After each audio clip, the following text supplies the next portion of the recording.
You're watching Force 13's live streaming service.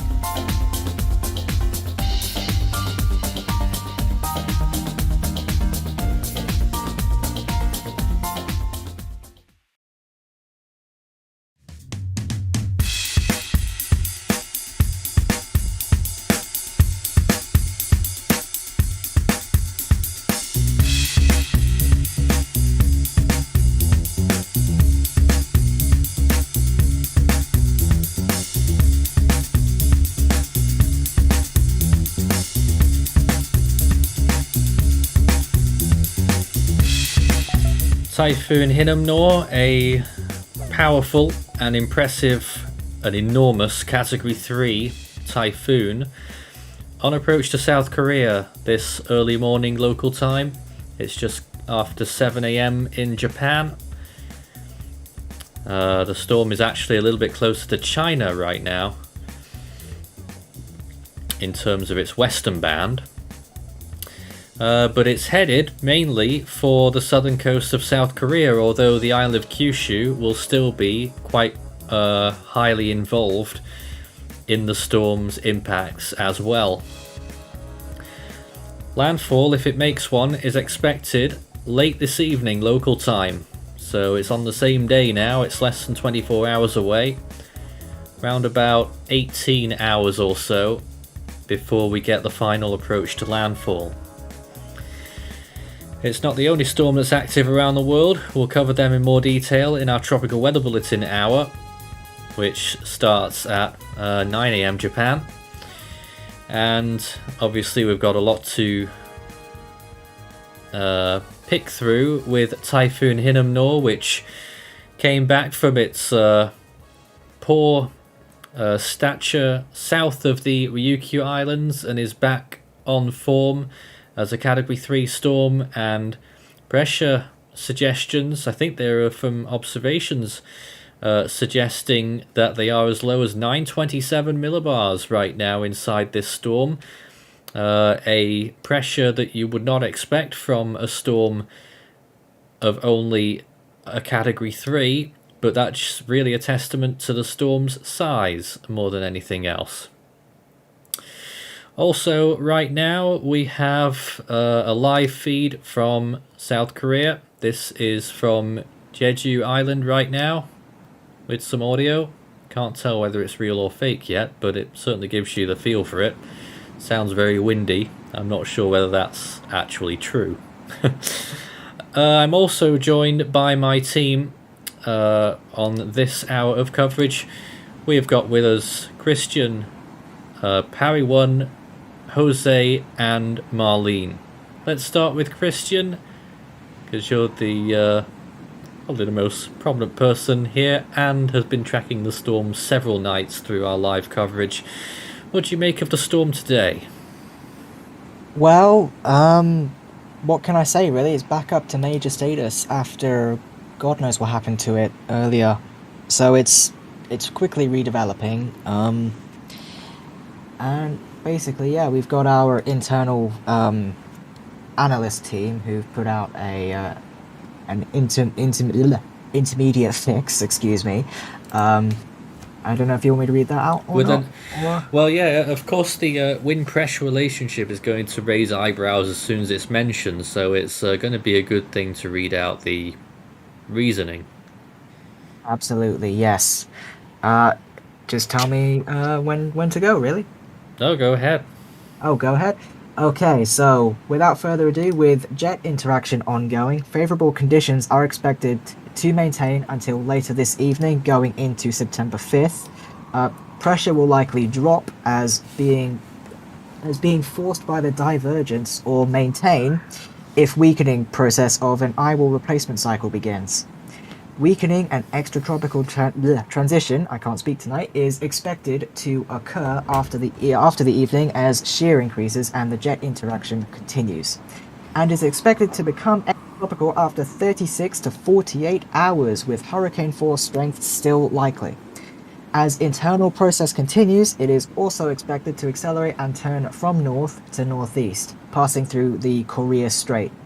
Its extensive rain bands and broad destructive wind influence will affect South Korea and the Japanese mainland, with hurricane-force winds likely over Jeju, Jeolla, South...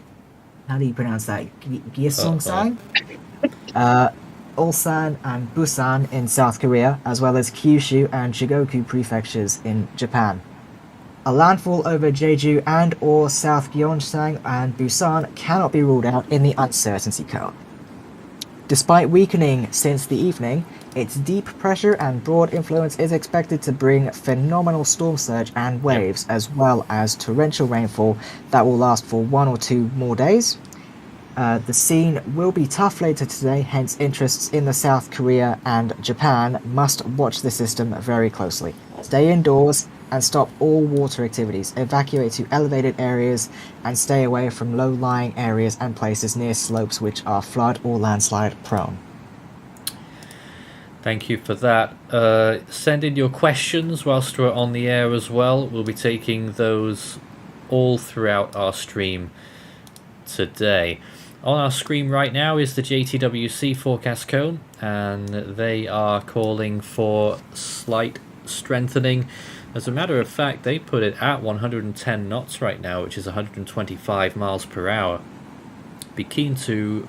I'm not sure if it was really explained well there, why our team have the wind speed a little bit lower than that. But landfall, Jtwc are expecting strong category 2, which would then therefore avoid being only the second storm to ever make landfall in South Korea as a category 3, and then further weakening rather quickly and promptly as it moves through to the Sea of Japan.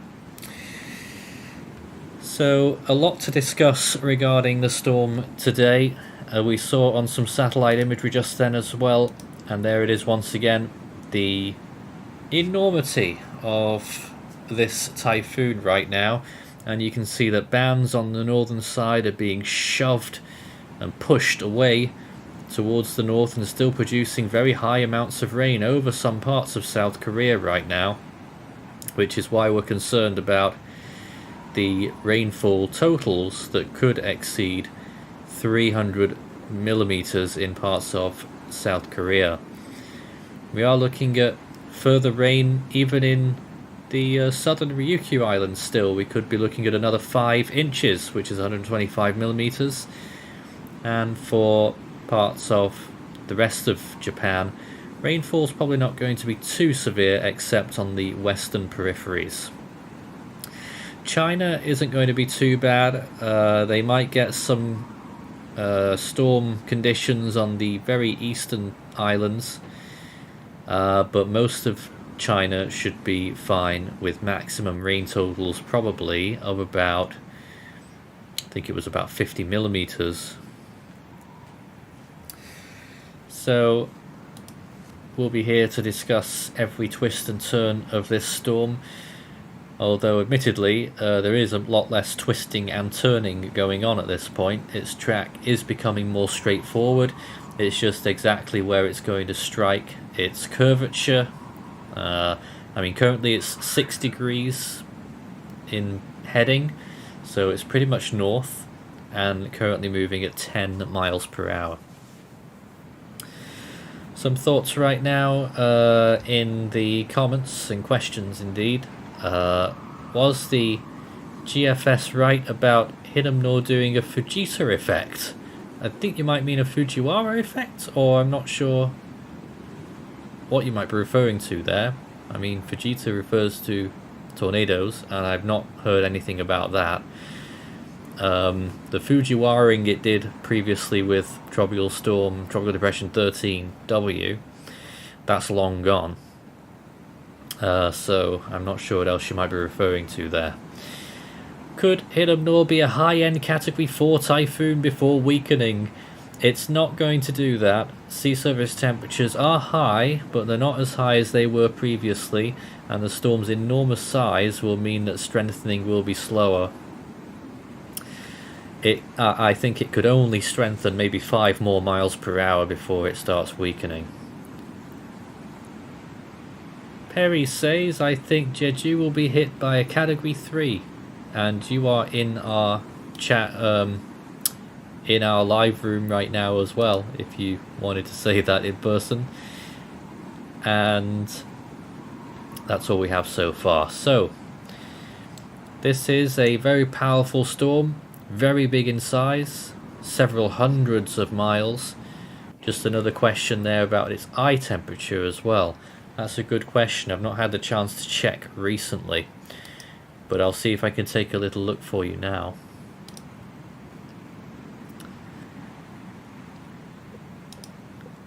But as far as I can establish, I mean, the eye is in and out quite a lot. The best I could tell you at the minute is probably about minus 20-ish.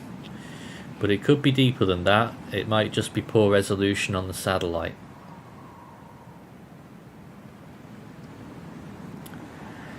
More questions about its size. How big is it? And what is it as big as? Says Super. People always like to find comparisons. I'll have to think about that. But in terms of its size right now, if you check out its full influence, you could say that it extends something like 2,000 miles north to south in terms of its cloud cover and all that. In terms of the actual storm force winds, then you're probably looking at somewhere in the region of 500 miles. And that's not the largest on record by quite a long way. It is large compared to average, but wouldn't be a record breaker. I'm not sure what we could compare it to, but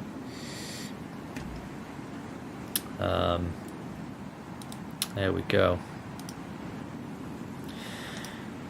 We also have on board Marlene right now. What are your thoughts on the storm? Have you been watching it closely? I have been watching it every once in a while, and it's just astounding how it's went from top, like Category 5 to a complete implosion to now it's a Category 3. It's like, wow. Certainly some indications that I'm getting would suggest that perhaps higher wind speeds might be the way to go. Our analyst team have gone with that 115 miles per hour. We all have opinions here. Me personally, I think I would go with the 125 right now as well as the Jtwc. Let's just check what the JMA are currently saying as well. And I know that often you like to take a look at their maps as well viewing at home, so I'll show you this as well. Just getting this onto my screen. There's so many things to show you today. So this is the Jma Cone, and they're expecting that it will make, pretty much that it will make a landfall if you follow the center of the cone. Of course, the cone is there for a reason, and it may deviate. Right now, they put the storm at 945 millibars, which is much higher than what we're going with, and wind speeds of 115 miles per hour, so they are on board with the lower wind speed as well. They expect slight strengthening and then weakening again to its current state by the time it makes landfall. So that's curious. They're expecting a Category 3 landfall in Korea. And one of our team members has just put up a poll on our chat right now. I wasn't expecting that, but that's interesting. The options there: will it make landfall in South Korea, Japan, Russia, or dissipate before true landfall? Interesting poll. In the meantime, when we look at this forecast, it would seem pretty obvious that, to me, that South Korea would be the most likely answer, but it's not a certainty. Whilst we're here though, we do have some other systems to track as well at this time, and we'll just go through them very quickly. First of all is Tropical Storm Earl here, which is located just off Puerto Rico now. Is still moving slightly towards the north. I'm not even sure this is up to date. That doesn't look up to date, but I'm assured that it is. Looked better on some other imagery I was looking at. So that's Earl, mid-range tropical storm. This is newly developed Tropical Storm K, which is off the coast of Mexico and rather broad at the minute and starting to move west-northwestwards and could become a significant hurricane and a significant hurricane impact for the Baja California next week. And finally there's Danielle, looking decent again, a strong Category 1 hurricane right now. So that's what we have, along with our main feature, of course, which is what we're covering, the significant threat to land for a population of over 20 million in parts of South Korea from Typhoon Hinnamnor. There's a close-up on the water vapor imagery right now, the eye not looking so good on that. And once again there's the zoomed out view on the typical infrared enhancement, which makes it look quite a bit better, it has to be said. Just to show you a close-up on that as well when it loads. Might take a little while to load. There we are.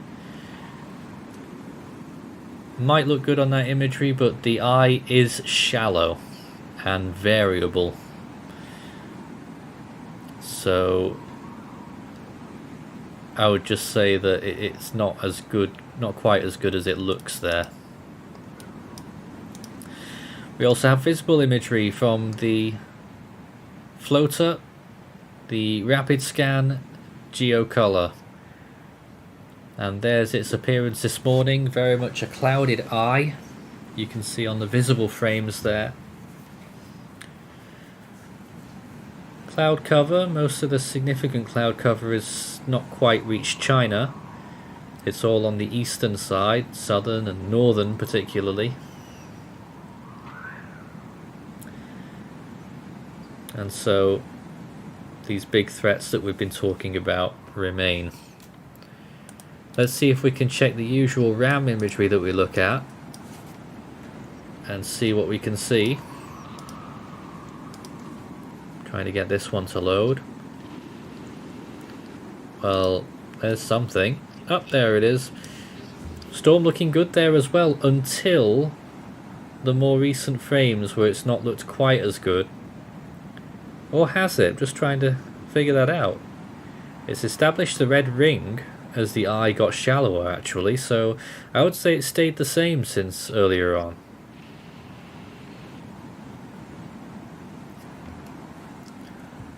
I don't know what you guys thinking in our chat right now, in our call. I'm wondering if it's going through another eye wall replacement cycle. Most likely, when you, it's probably going to be doing that all the way through now.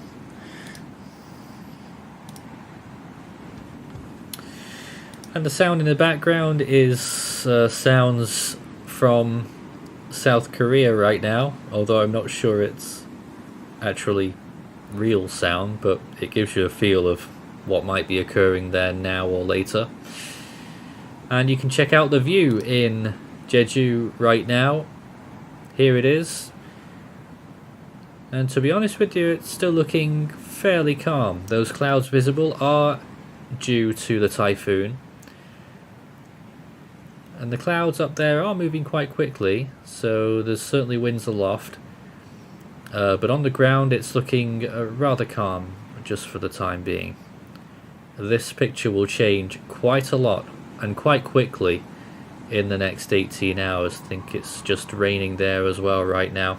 So that's your view there. We'll get information about computer models as well soon. Although it won't really apply to this storm very much because there's not too much to forecast anymore. But once I have some information on that, which I may do in just a minute, then I'll reveal it. We're now also joined by Danielle. Hi. Good evening. You've been with us a few times during this storm as well. What's I apologize for being late. Oh, no problem at all. I mean, we cover it whenever we can. I mean, I saw you were live, and I was like, oh, I forgot. yeah, that happens. What are your thoughts on the storm's progress today? Do you think it's strengthened any more in the last few hours? I realistically think it's sustaining now, especially with those eye wall replacements. Maintaining its strength, maybe gone up by a few miles per hour. The wind field probably has been expanding for the most part, though. I do have some new model data. It's not telling us that much that we don't already know about this storm, but GFS that's just come out is reinforcing the idea of the Jtwc track, really, taking it very close to Busan, but possibly not making an actual landfall and staying just a little bit out to sea. A lot of the storms end up here do tend to shoot through that channel. Interesting. Rather fortuitous, but seems to happen quite a lot. I'm just checking what the models are throwing out for other systems. Nothing really new to talk about regarding that. Not to say it's not newsworthy, but we'll talk about that more in the next hour. Having said that, the GFS continues to shift westwards for K, and so a landfall at full intensity is now looking much less likely for the Baja California Peninsula, so that's some good news there. I was about to say that sounds good. Yep. Let's take some questions then, and start your message with Force 13 all in text, and we'll try and get through as many as I can see. First of all, is this going to become a Category 5? It's already... Wow, No. which one? Sorry? Well, it's been there, done that, and bought the t-shirt. It's not going to do that again. Oh, Hinnamnor, yes, it's been there. Could it be a Category 2 when it hits the Japanese islands? Well, that's the thing, it might not hit any Japanese islands. It's more the Korean islands, and some of the Japanese islands offshore to the west. Will they get Category 2 force winds? Maybe, but the storm might still be a Category 3 when it makes its closest approach. A question there from Ombra. Was Malacus or Hinnomnor larger? I'll find that out for you. That is a very good question. I think Hinnomnor is larger than Malacus. Yeah, I do believe Hinnamnor is the larger one of the two. Same, because I just recently take a look at the huge Hinnano satellite loop based on the Cyclocane website. I'll find out in just a... I'm just getting to it. Talk amongst yourselves. Nope, is he back? I don't know what happened there for a few seconds. But I was just finding out the wind fields still. So with Malacus, according to, and this is according to Japanese information, that the largest gale radius was 500 nautical miles, and with Hinnomnor so far it's 375. Oh. Really? So at the moment they are suggesting that, at least on Japanese data, that Malacus was larger. Well, that's a surprise. That is a bit of a surprise. I don't know if it's because the information might not be up to date yet. I don't know, but that's what it's saying right now. I didn't even realize Malacus was 500.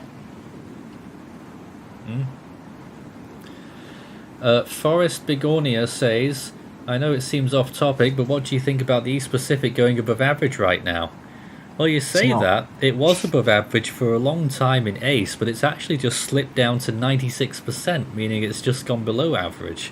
Of course, K will change that shortly, but Eastern Pacific, after that massive start, is now becoming nothing too special in terms of its actual activity. Although you could still say it's quite special in that all managed to happen in a La Nina.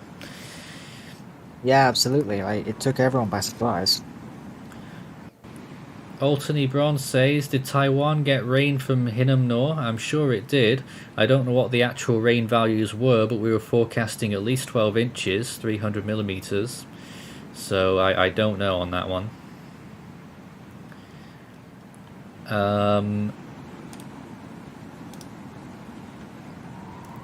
And just more about the our wind estimate, basically. Which, do you want to repeat what our analysis team came out with earlier, Christian?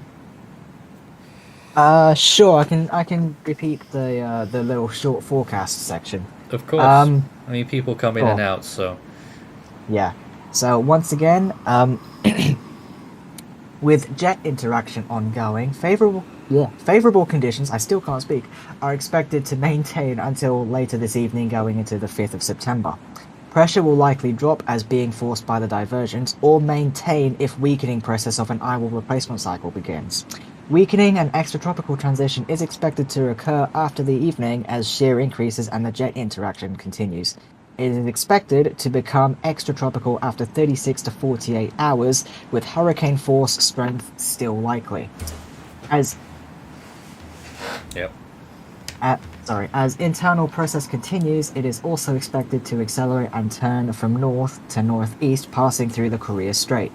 Its extensive rain bands and broad destructive wind influence will affect South Korea and the Japanese mainland, with hurricane force winds likely over Jeju, Jeolla, South Gyeongsang, Ulsan and Busan in South Korea, as well as Kyushu and Shigoku prefectures in Japan.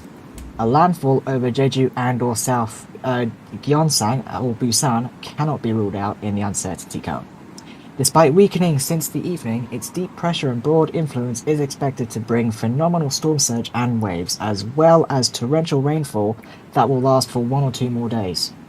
The scene will be tough later today, hence interests in the South Korea and Japan must watch the system very closely. Stay indoors and stop all water activities, evacuate to elevated areas, and stay away from low-lying areas and places near slopes which are flood or landslide prone.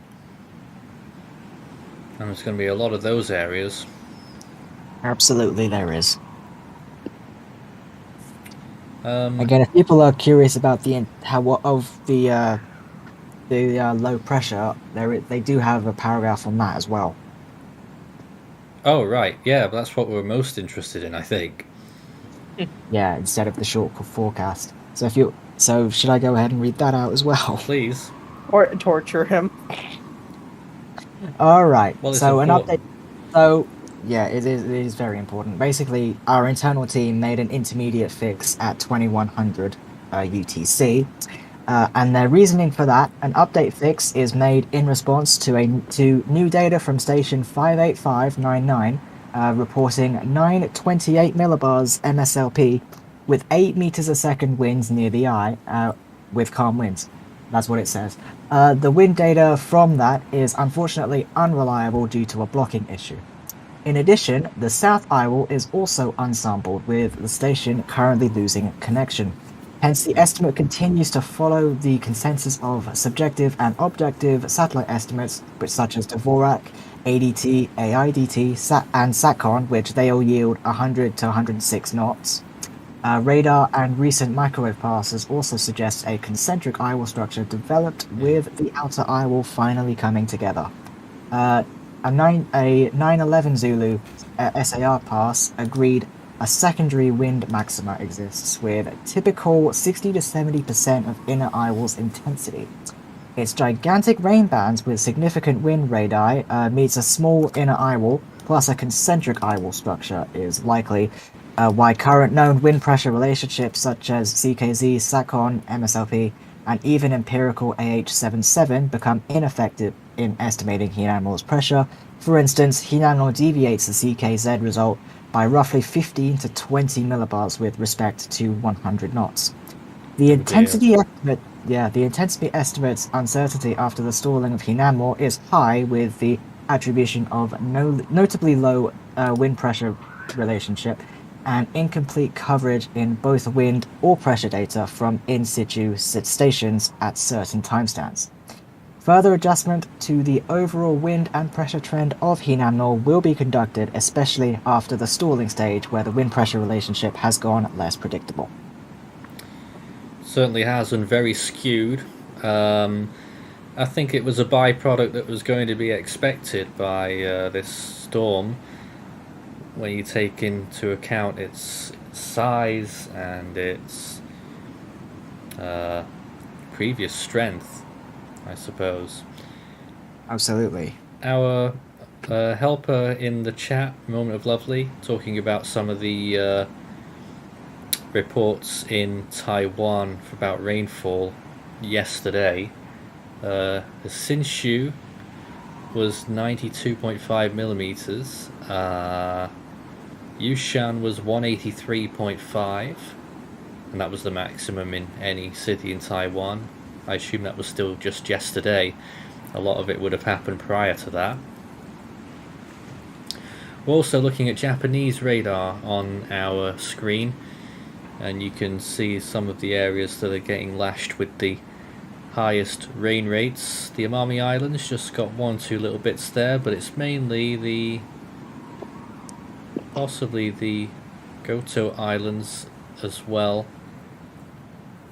Kyushu itself not looking too bad right now, and you can see a lot of that piling in towards South Korea. Show you that camera again, a live view from Jeju Island right now. Little clearing in the clouds, looks like it's about to appear, but it is still raining at that location. And we can probably be able to see just which clouds it's under when you look at this imagery. If we pan the imagery up a little bit, there's the island of Jeju there, and yep, it's entering that little clearing in the clouds before its first main band starts to roll in. And this is going to happen pretty quickly for those in Korea. The storm's motion will speed up quite a lot when it moves in there through the next few hours. Landfall is expected, or its closest pass at least, is expected to occur at about... Let me just get another check on that. But it was something like 18 hours from now. And just another check. About 22 hours from now, actually. It's a little bit longer. So it's going to be pretty soon. In terms of when the winds will affect these areas, we're looking at gale force winds starting to affect Jeju Island in probably about 2 or 3 hours, I would say, if not less. For Kyushu, the southwestern Kyushu will receive tropical storm force winds imminently, and the northern part of Kyushu, the coastal areas, will start to get tropical storm force winds by afternoon or early evening. Looking back at this imagery, and you can see once again the close-up of the typhoon.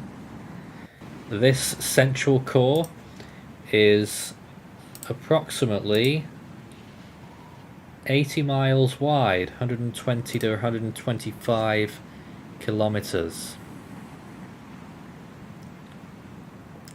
Lovely. Yep, so even that inner core is quite large in itself. Mm-hmm. Also, Nathan, could I mention something? Of course. With the storm. We've talked about all the wind speeds and stuff, but one thing that I've not heard you guys talk too much on is the tornadic threat in the bands. Yep. I'm sure there will be one. Yeah, there have been. Sorry? Already, there already have been. Have there? Yes, several. Tell us about it, my buddy Tristan has been keeping an eye on all the cells moving in. A lot of them had rotation, mostly water spouts on the coastline of Japan and everything. But few have touched down, few have stayed offshore, not fully reported, but rotation couplets have been seen on radar and velocity scannings on the little coverage we have on those. has been visible. Right now, it's still in kind of the right quadrant where you would expect to see it, but yeah, Japan will probably get that side for the big Yikes. threat. So just wanted to point that out. I'll let you know if I have any more information on that as Tristan feeds me more information. And you're looking at visible right now on your screen. Any Yes. other comment you'd like to make? Well, definitely that eye still needs to clear out, but it's slowly getting there. It's definitely an impressive cloud cover from the storm compared to several days ago when it was a tiny little system. Now it's a stretched out abomination. Also quite impressive that the eye has managed to remain fairly small. Yeah, that too. I'm shocked that's not like widened significantly as it pushes north and gotten a little weaker.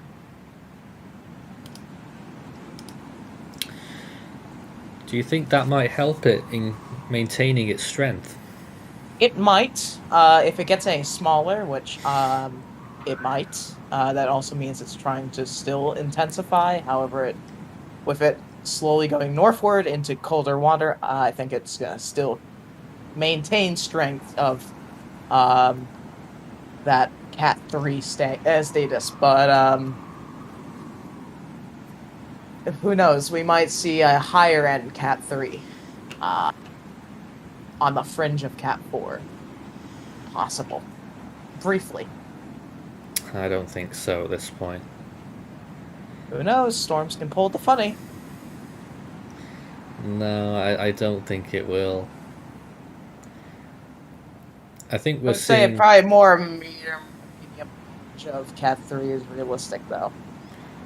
I think we're seeing peak now, actually. The eye is starting to come out again a little bit more, and it's got the red ring, which it didn't have earlier. And so our team went with 115 miles an hour, Jtwc going 125 on Checking water temperatures around that area. On the strength of this, Jtwc might upgrade to Category 4 at their next update. Okay, so the track that this thing is going to take, as you were saying earlier, it's going to be... Right now it's over 86 Fahrenheit, so... What's that? Celsius. 30 degrees. Alright, so it's going to stay around that until it's right next to the coast of Korea, and even that's still going to be 80 degrees. Where it starts to drop to 70 is right as it passes. Then it'll start dropping. So it still has time to have some little bit of strengthening, as long as nothing else gets in its way. Another comment right now. Would Hinnomnor be a tropical storm after 24 hours of passing between South Korea and Japan? It'll probably still be a Category 1 typhoon, but it will be dying off pretty quickly by then and turning extratropical. A new frame came out on my other screen showing that the eye looks like it's coming back out a little bit again. Let's see if we can... This might actually be the latest frame. Let's just see if we can reload this and see if there's a new frame. That's the best we're going to get. The eye is definitely still there, although the northern eye wall there appears to be weakening a little bit. And a little fracture there in that eye wall as well. This is just on satellite, we don't have radar right now, it's out of too far away from Japan now. So I'll confirm that momentarily with you.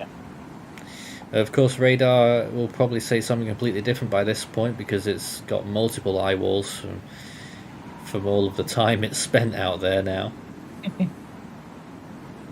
Windy might be able to see something. It's questionable radar on Windy. What do you mean? Guys, sorry. I say it's questionable since it's all split and everything. So it has a ginormous hole in the middle, which is obviously not what it is. Yeah, guys, I should mention there's a thunderstorm approaching my location, so I'll try my best to hold on. We'll be Internet and fine. everything. Well, that sucks. Yeah. is quite a severe storm heading my way. What I can see, Nathan, that's what I have on radar. Oh, let's have a look. That's questionable at max, but yeah. Well, yeah, that's it. That's the cutoff there from the JMA, and obviously China's side. Uh-huh. We don't get to see too much there. Sad face. Is a little bit, yeah, but we can't have everything. The world can't be perfect.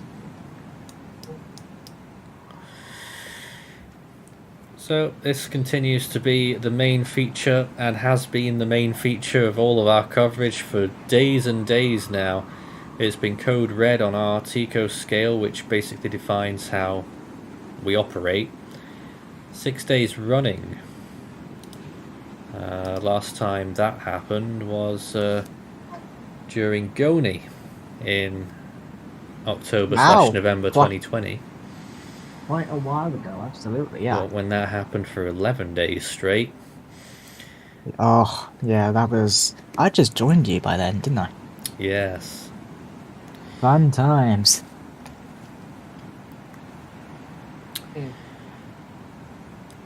So, the satellite imagery suggests to me that it is at least maintaining and could perhaps be a little bit stronger.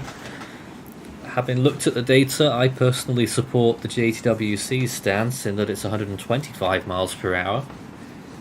Our team are 115 miles per hour, which still has credit to it because the JMA are also at that value. And the storm is heading just east of north at 6 degrees, and it's currently moving at 10 miles per hour. Also point out that bar on the left hand side with all the watches and warnings currently. Typhoon warning for Jeju right now, and for all sea areas offshore the southern part of Korea. Gale advisories for most of the Ryukyu Islands. The only place that doesn't have one is Yonaguni. Pretty much all of Kyushu except one or two internal inland areas in the east, and parts of Honshu as well. Yamaguchi, Ehime, and Kyogo, I think it was. Hyogo. I almost remembered it word for word.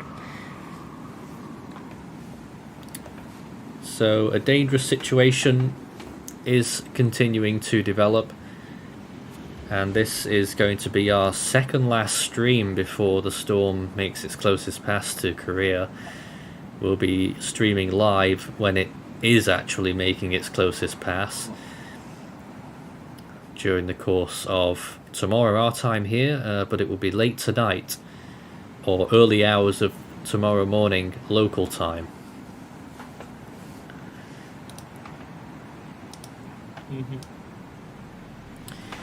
There's no other questions at the moment, but please feel free to send them in. People asking about UK storms, by the way. I can't cover it clearly because we've got a very strong typhoon going to affect South Korea, so...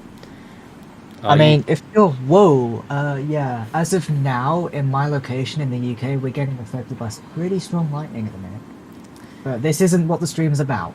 Well, you better stream it on the UK channel, Christian. I don't have streaming capabilities. That's a shame. Oh well, I guess they'll live. In the meantime, we're gonna... Oh. Sorry, you might... We're gonna cut away for a few minutes here and have a short break. We'll be back with more on Typhoon Hinnamnor and the very latest on this storm in just a few minutes' time. Stay tuned for more updates.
Our live coverage will continue in a moment.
You're watching Force 13's live streaming service.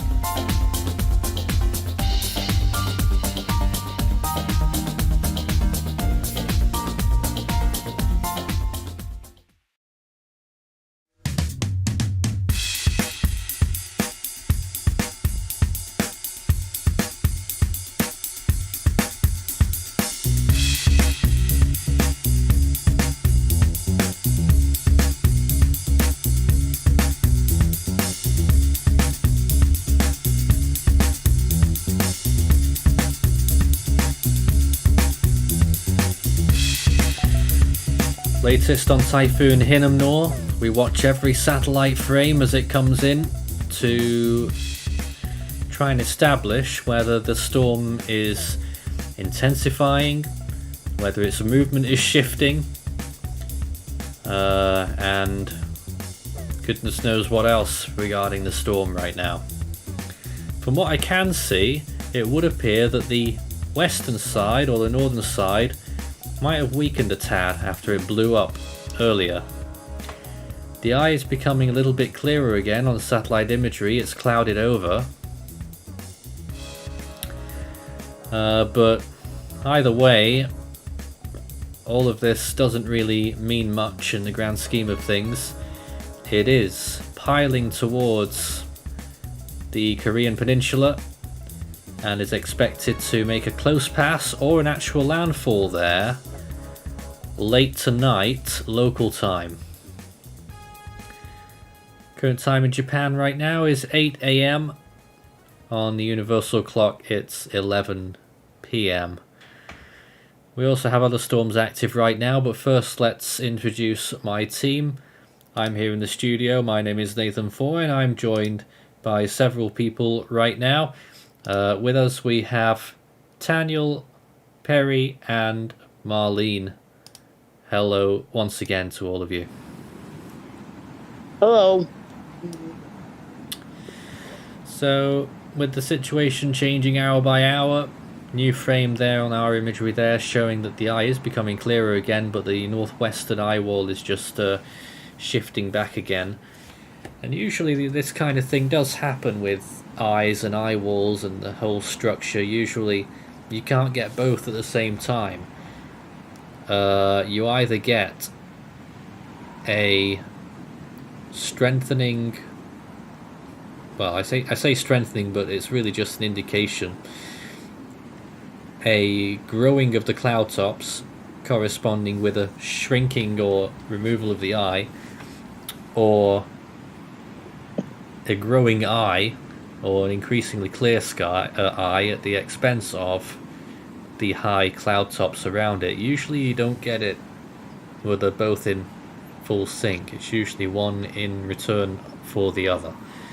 And that looks like it's what we're seeing right now again. When the eye was fading a little bit earlier, the cloud tops blew up, and now that the eye's coming out again a little bit, the cloud tops are spooling down just a little bit. The audio you can hear in the background is from Jeju in South Korea, where it's certainly getting more windy, especially when you look towards the clouds. And you can see up there that way high up, those clouds are moving pretty quickly. On the ground it's still fairly calm, with the waters pushing through there as well. Once again, I don't think that sound is genuine, but we'll run with it because it's quite, I find it weirdly soothing. But certainly not a soothing picture for those in South Korea right now. This is the edge of the first main bands of the typhoon here in Jeju, and that is rain falling there as well. And just to give you some perspective now, we do have distances displayed on the screen every so often on our left bar, but that'll be out of date already by now. It is currently 425 kilometers from the southern tip of Jeju. 425 kilometers, which is, well, there you go, it says on the screen there 458, so that's how much it's changed in an hour and a half, I think it was, since we inputted the data. So that would tell you that it's moved 33 kilometers in an hour and a half. So trying to work that out to what it is in 1 hour, and I can't figure that out right now. 22 kilometers an hour. So that's actually quite a bit quicker than what we're currently suggesting that it is. It's supposed to be moving at about 16 kilometers per hour. This will happen though, it will accelerate northwards eventually. Whether it's a jog in the storm that's happened in the last hour that's made it move north more quickly, you can actually see that happening there, a bit of an oscillation. So I would put that down to a jog. And it is still moving just east of north at around 6 degrees bearing. And the general movement will stick with the 10 miles an hour, 16 kilometers per hour. We're live here for 3 hours. We're just into our second hour here, and we're here to take your questions and talk about everything in relation to the storm. We have our tropical weather bulletin hour coming up in the next hour. I'm not sure we'll have the flashy titles though, because it seems we're a bit short-staffed tonight. Unfortunately, I can't do everything as much as I'd like to. But the information right now is that Hinnomnor is a Category 3, 115 miles per hour suggested by our team and the JMA. Jtwc suggesting 125 miles per hour, and me personally, I'm inclined to agree with that. Pressure estimate of 927 millibars based off a 928 reading from I think it was a buoy out there. Some kind of ocean measuring station. Getting a very low reading. And so in terms of pressure, it is quite a bit stronger than we thought. Whether the pressure will continue to deepen over the coming hours, I'm not sure. But I think that the winds will struggle to increase much more than they currently are. Whether it's 115 or 125. And I think we will start to see some weakening soon. It's almost certain that it will definitely be weakening by the time it reaches Korea. How strong will it still be by then? Of course, we don't know.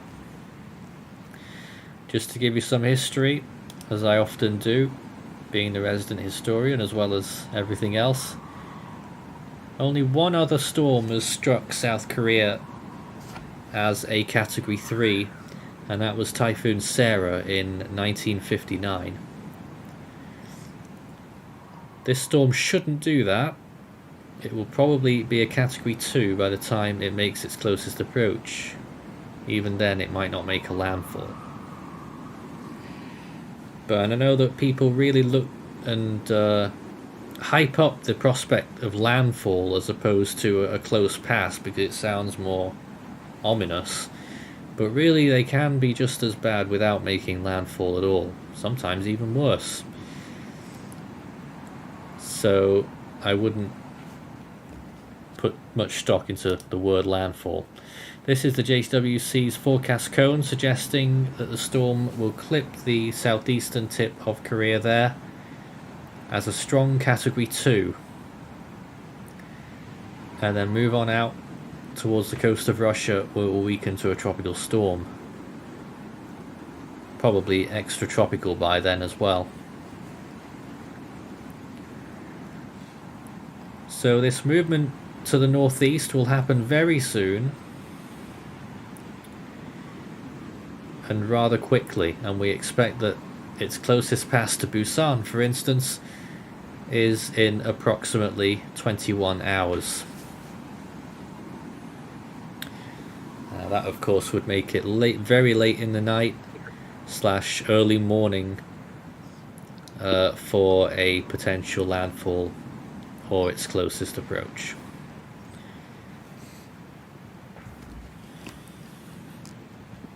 Later on we'll take a look at some models when we get the new visualizations, which come out in about 7 minutes, and then we'll take a good look at all of that, mainly for this storm, but we'll have a little gander elsewhere. Let's just remind you of all the other storms that are currently active right now. This is Hurricane Danielle, which is located in the north central Atlantic, and as you can see is still stalling quite a bit. Only a very slight movement northwards, but looking decent.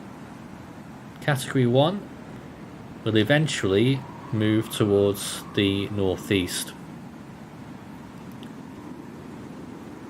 Then we've got the newly formed Tropical Storm K, which is located off the coast of Mexico, probably a couple hundred miles, something like that. Following the coast there. No warnings in effect yet, I don't think. Model trends are suggesting that it's trending westwards, and that is good news because previously it was suggesting a strong hurricane landfall, major hurricane landfall on the Baja California Peninsula. It's now suggesting it will bypass that and strike a bit further north where it will have weakened a bit by then. And this is Tropical Storm Earl, which is just off the coast, a little bit way off the coast now, of Puerto Rico in the western Atlantic, and that is starting to turn a little bit more towards the north. So that's everything else that we're watching on top of the very powerful and headline grabbing Typhoon Hinnamnor, and rightly so, because it is an extremely powerful storm, extremely large, and wind field could go on to affect an enormous area, an enormous population of well over 10 million, and the rainfall, significant rainfall totals could strike areas of over 20 million in population. The rain area and the wind area are going to be slightly different. The wind area will be displaced, well, the rain area will be displaced further north and west than the wind displacement. And that's mainly because of all of those bands to the north already. Let's go back to the webcam in Jeju right now, and you will see that visibility looks like it's about to crash as it enters one of these bands. So this is the view right now in Jeju, looking south. I don't know exactly where this is, being unfamiliar with the area, but we've been able to check, and we can quite clearly see from the weather itself that it is looking towards the storm. It's quite a large, fairly round, rugged island that is always the first port of call for typhoons that are affecting the area. This island always gets the worst and has received significant typhoons in the past. I know that Category 3 statistic is for the mainland of Korea. Let me just check what the strongest storms are to hit that island in particular, whilst we keep listening to the background audio. I'll be able to check out for your questions shortly as well. In fact, there's one there by Geese Gaming who says, is there any chance of Category 4?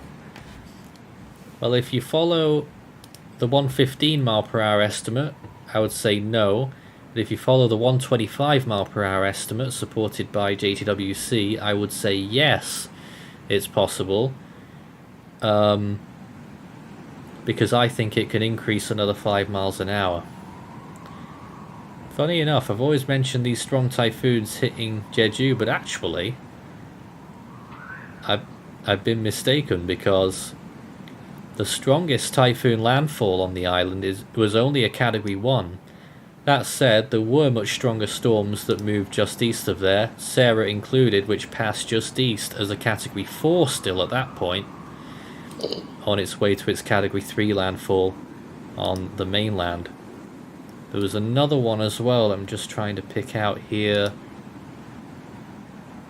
Miami in 2003 as well. Only just weakened to a Category 2 by the time it made landfall just west of Busan. It was still a strong Category 3 when it first passed Jeju Island. Let's see if we've got some more questions at this point. Not much so far. I missed Cyclone Tracking Oz actually, who sent us a message of support, and thank you very much. What intensity will landfall be, they ask. And well, intensity always refers to pressure, so I would suggest that it will probably be in the lower 940s maybe by the time it gets to the islands. And in terms of wind speed, we're still looking at borderline Category 2, Category 3.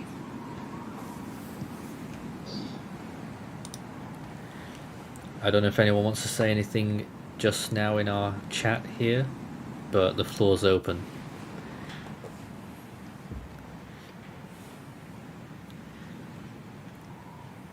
Alright.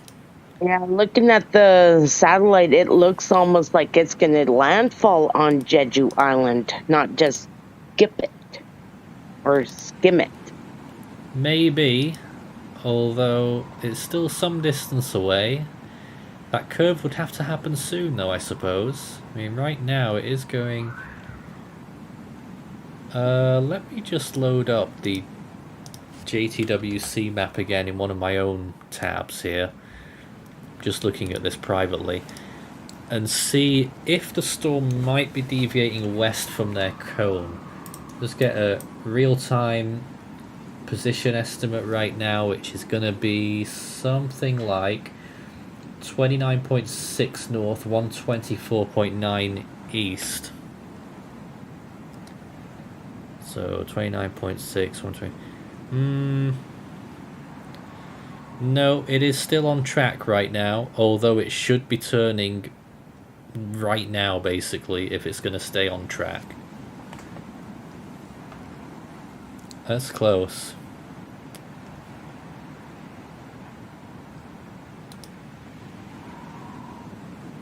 There is that cone again.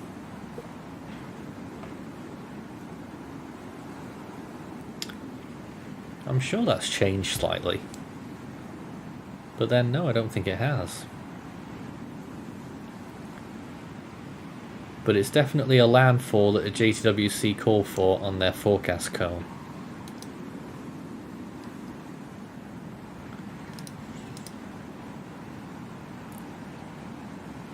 Let's see what else we have right now. How much rainfall would they get from Hinnomnor? We'll take a look at that soon, in just a few minutes. And another comment, is it possible this storm holds intensity all the way to landfall? 28 Celsius waters extend almost to Busan. Odds against. I don't think there's ever been any storm that's managed to hold intensity from this point all the way to landfall. Odds against. Can't rule it out completely, especially since sea surface temperatures are much above average in this area right now. We'll just have to wait and see. Very uncertain situation, obviously. Right then, I'll check out the new model data in a moment from the GFS model, which has come out recently.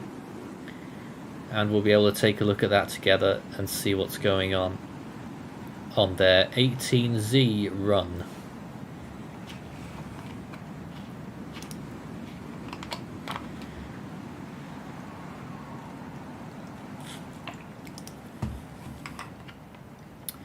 I'm just waiting for this all to load up again. In the meantime, you're looking at that infrared imagery once again of the storm. Very broad and very dangerous.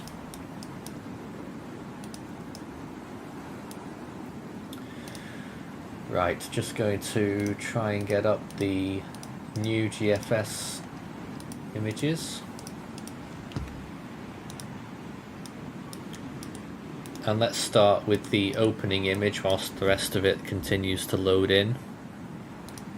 Here is how the GFS initializes Hinnomnor at the latest run.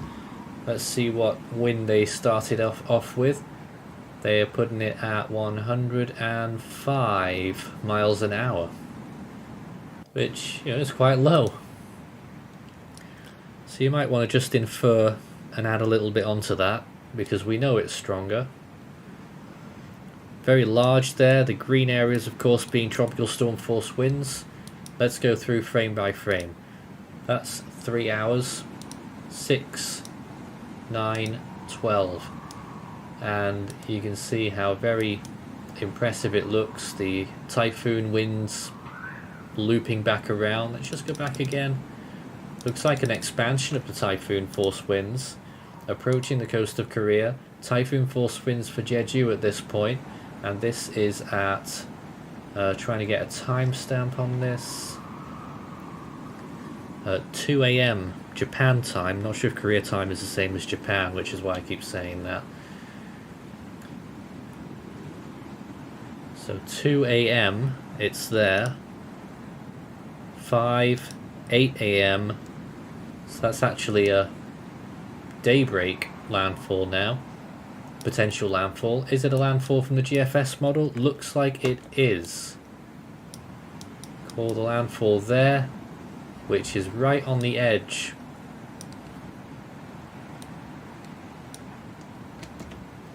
of the coastline. once again, it doesn't matter that much because when you look at this whole area, you see all that yellow coming in. That's typhoon force winds. Interestingly, the GFS actually has the typhoon force winds staying offshore for that whole time, which would be quite something. Nonetheless, at that purported landfall, we're still looking at wind speeds of pretty much the same as it is now, actually. Just a couple mile an hour left. If you were to make the inference, then you could make an argument that it would still be a Category 3 at that point, and that would be historic. Continuing along, it stays very strong, but then you start to see this big moat start to pull itself in there, and that's a sign of the storm turning post-tropical and becoming, an extratropical remnant. Still very strong as it pushes up through and eventually ends up towards the eastern part of Russia and Kamchatka. Alright, now let's check rainfall. Trying to get to the rainfall. Where is it? So we're going to get the total rainfall expectations over the next 7 days. Let's start from the south and work our way north. Taiwan, they'll get a few more remnant stuff. Maximums of 5 inches still on one little part of the mountains there. That's 125 millimeters. Northern areas though, we're looking at an inch or less, so that's 25 millimeters or less. The southern Ryukyu Islands, we're still looking at significant amounts of rain here as well. Another 5 or 6 inches for the Oyama Islands. Miyakojima maybe 4 inches. Okinawa 1 to 2 inches. The Amami Islands 1 to 2 inches. All of this going on actually at sea, so that's not a concern. Kyushu, and you look at all of these areas in Japan, they're not getting that much rain really. Maximums of about 75 millimeters. But it's Korea that are going to get some of the rain hotspots now. The island of Jeju, at least 6 inches, 150 millimeters. The southern coast of the mainland, 7 or maybe 8 inches there. That would be 200 millimeters. East coast, 12 inches in this little area here. And that is around, where's that exactly? Just looking up the locations. Places like Pohang and that general area, 12 inches, 300 millimeters. And then you have this other massive swathe further north, up to and over 8 inches, 200 millimeters, still yet to come. Now this is a slight downgrade from previous model runs, but having said that, rain is already falling in the area, so it might have just already accounted for what's already fallen. But a further 8 inches or more expected in those areas. And for the remote parts of eastern Russia even, high rain rates and rainfall totals expected up there as well, 8 inches there. Vladivostok, the major city in that area, 2 inches there. That's 100 millimeters. So that's the rain expectation there. And just to show you another thing, we'll show you the simulated radar. This is how we might expect radar returns to look just on the GFS model. This is by no means accurate, but it's just something to give you an idea.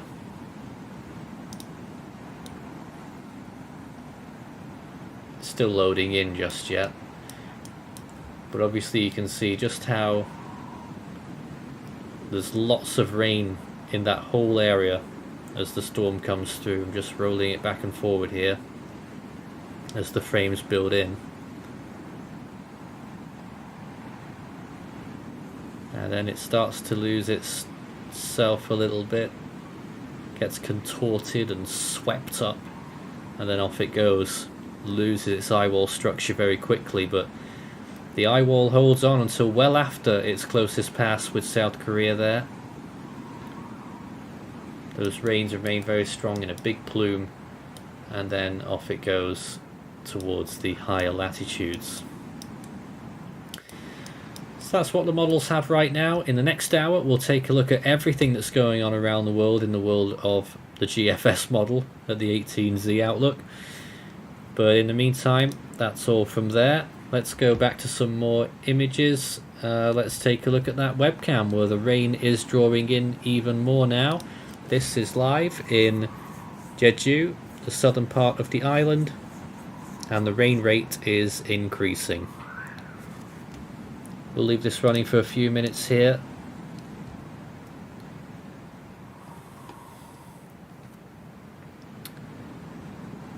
And let's have a look at some more questions. Towards says, is it possible that this storm holds intensity all the way to land? Oh, we already had that one, I'm sorry. We did answer that. A Moment of Lovely says, any thoughts on 91W? Which is just to the east of Hinnomnor. What could it become in the future? So there's been a few suggestions about that one, and implies that it could become... Well, actually, it's very unclear. Some suggestions that it could become a brief spin-up system near Taiwan, and near the areas that Hinnomnor has just been, actually. Other suggestions saying that it will eventually form later on and head back towards central Japan. And one or two GFS runs recently have just had 3 storms forming out of its energy, basically. It's going to be a pretty complex situation. But it's suggesting that there's a decent chance that it will form in the end, but it might take a while.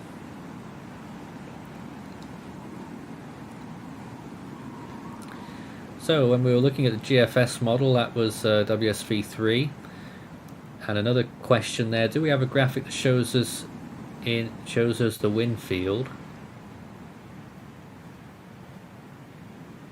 I'm not sure what exactly that question was there, actually. We showed the wind field. I don't know if you mean all of the wind field displayed in one graphic, showing all of the future wind field, like the National Hurricane Center wind props. I don't have that on me right now, but there are a few sites that you can check for those graphics. Rain still coming in here. Alright, that is what you're looking for. I'll show some of that in a moment. Rain still pouring in here, and the rain rate certainly intensifying in Jeju Island. This is live. Typhoon Hinnamnor is drawing closer. Winds are still 115 miles per hour and a pressure of 927.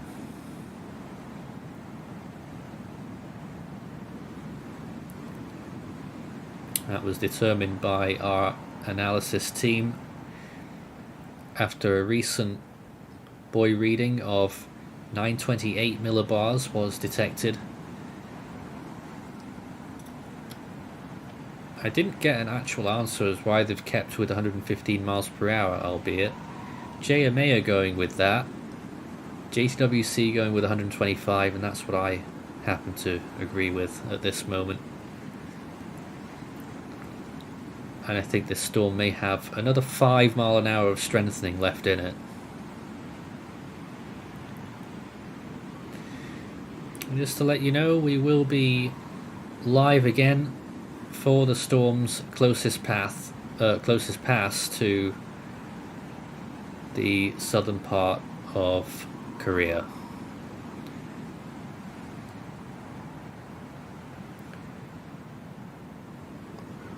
There's a comment there saying that a training area of storms has started to hit Jeju-do Island.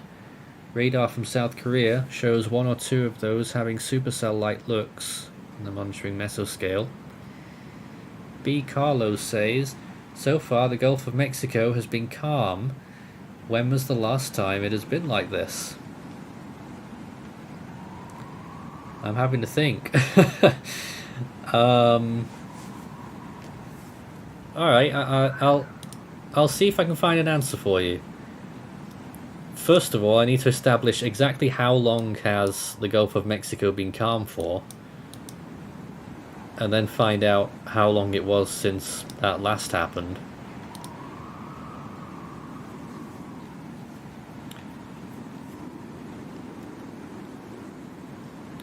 because well, it's the whole year so far that it's been quiet. I mean, it's not been that long since Ida, let's not forget. So I can't imagine it's been an extremely long time since we last had a period this quiet, to be honest with you.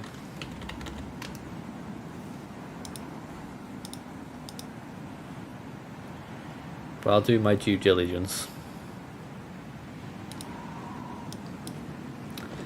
Any other comments from our team right now? Just whilst I'm looking this up.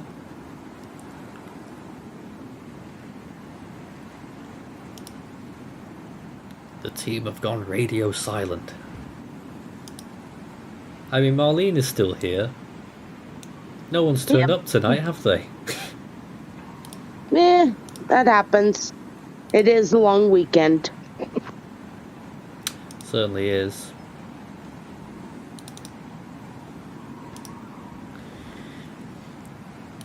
So yeah, it's been... Actually, we are 7 days short of a year since Nicholas formed in 2021, and that was the last storm in the Gulf. So let's say it dissipated on the 17th, so it's been 11 and a half months. Well, the last official storm, although you can kind of play with PTC or 4. No, we're not doing any of that.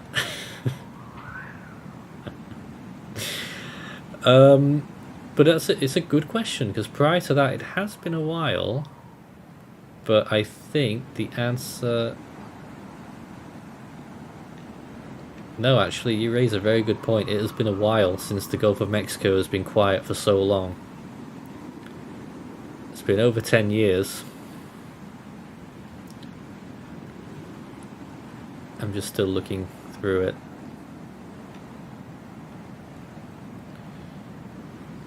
Really good point.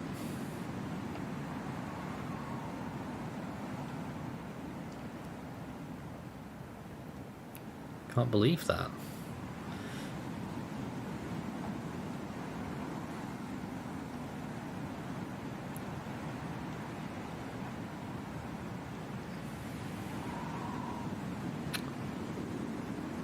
I'm still trying to find out. I'm just going through all of these years.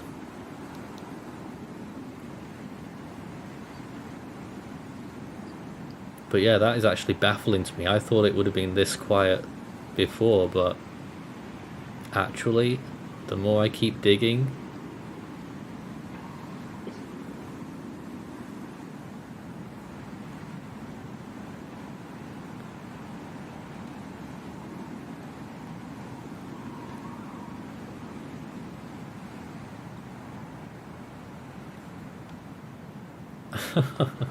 Wow. Well, it's been at least 40 years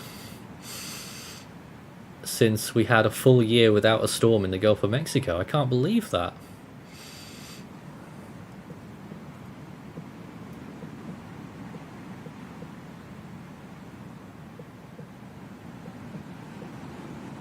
Alright, there it is.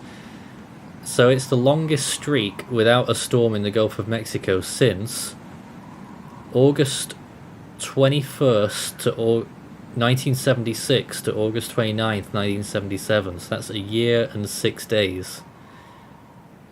And if it beats that by not having a storm in the next 3 weeks, then God knows. Great point. That took way too long. Let's see what else we've got here. There's an invest in the Atlantic, says Dom Crossing. So that's interesting. We'll take a look at all of what's going on in the Atlantic more in the Tropical Weather Bulletin shortly. In the meantime, let's go back to the camera in South Korea and a live view of the current situation. Lots of rain falling now. Visibility has rapidly decreased. It must now only be about maybe half a mile.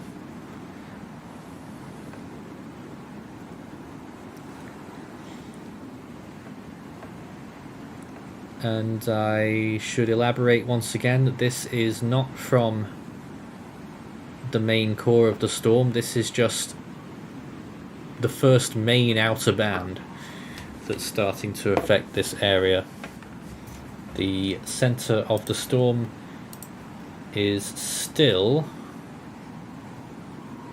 410 kilometers away, but it's closing quite fast. It's closing in quite fast. So I've been checking those distances. That's what, over 30 kilometers in the last 2 hours. Oh right, well that's actually in par with what we were expecting.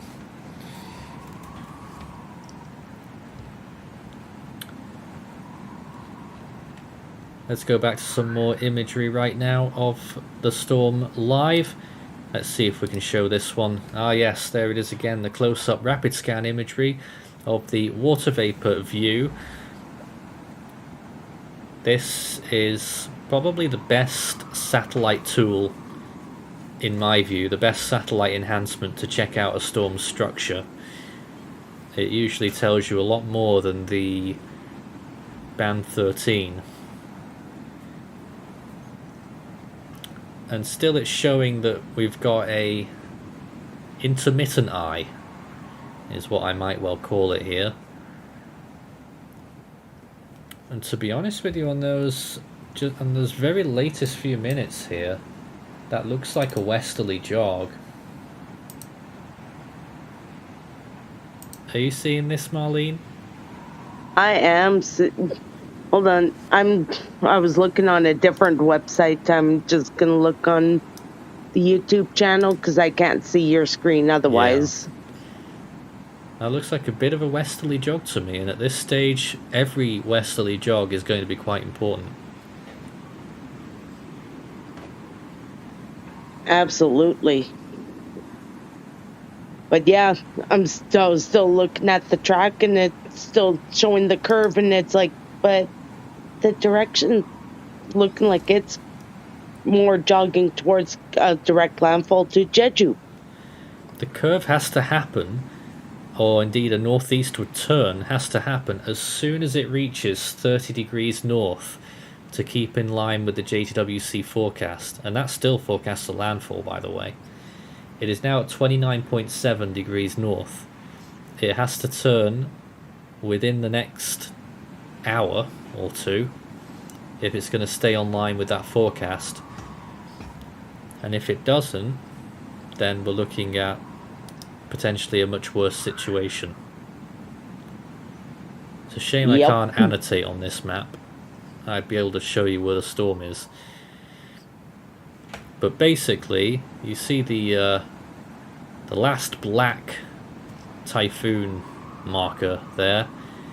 In fact, you can see the line 30 degrees north, the next line up there, and it's got to be exactly halfway between the vertical lines, and that denotes 125 east, and by that point it's already turning quite a lot, and it's pretty much, well, it's about an hour away from that point now, so it's got to start turning. And if it doesn't start turning, then we're looking at a Jeju landfall,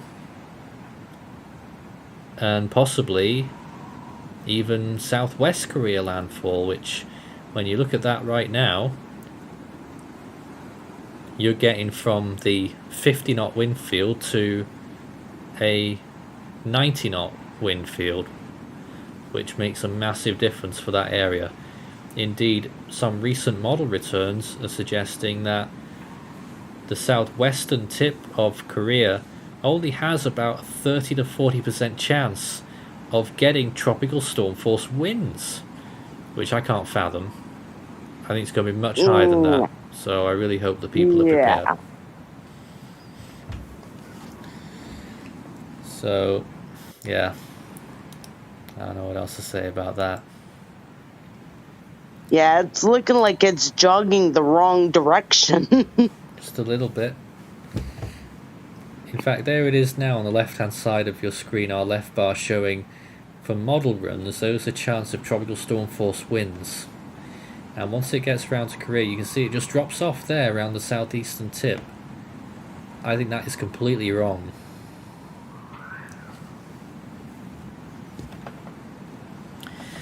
Once again, a live view from Jeju Island in South Korea. Looks like the weather is stabilizing a bit. Just checking latest satellite. Yeah, it looks like a big band has just gone through. And has probably, most of it has moved through now. And after that, you'll probably see quite a significant gap here.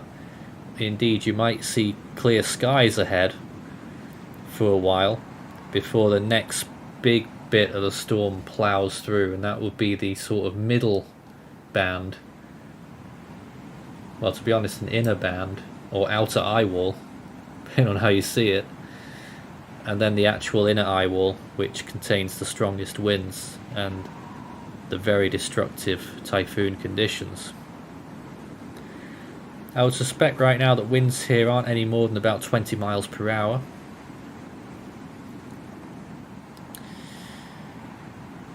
We may see some gusts at some point, especially when we get some squall lines maybe, or more towards supercellular activity, as some people have been suggesting.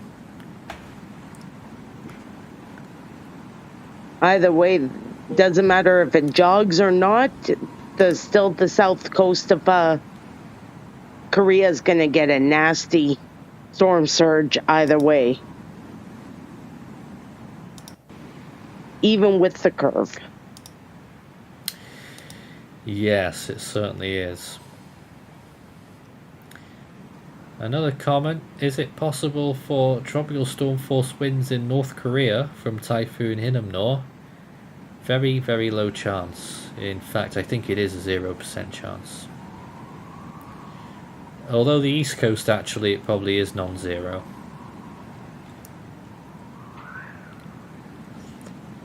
More rain falling at this webcam location on Jeju Island. Also, people inquiring whether there's any updates from our team.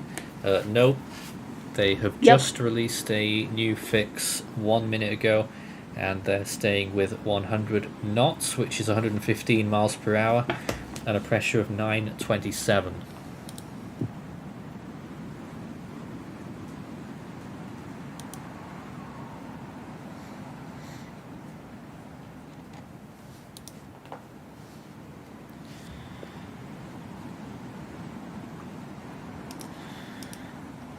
Right then, let's see if we have some more questions just now. Just been looking at all different things here. What do we think will be the maximum gusts in Busan and Jeju? Right now, I would suggest that maximum gusts will be in the category 3 range of over 115 miles per hour. Look at the visibility going down again at this location, so it's not over yet with this outer band.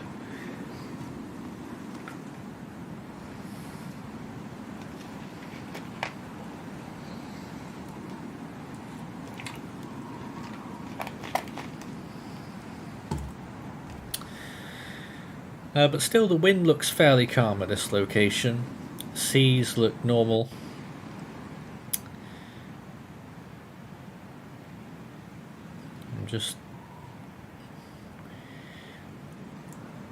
Yeah, so it's a bit in and out at this location here.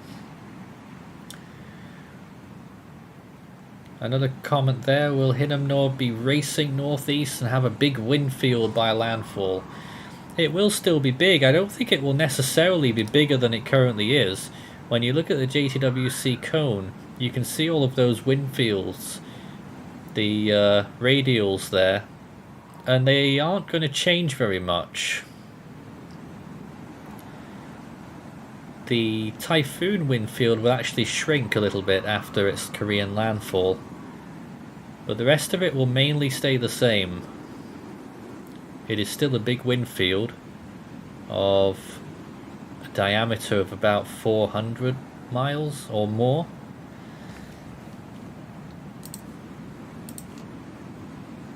You know, it's about 400 miles.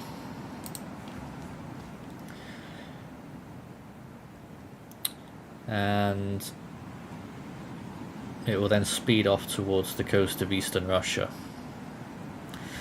Let's get a wide shot of the Western Pacific right now, because we've not looked at that yet. Just for the people who are asking about the other area of interest.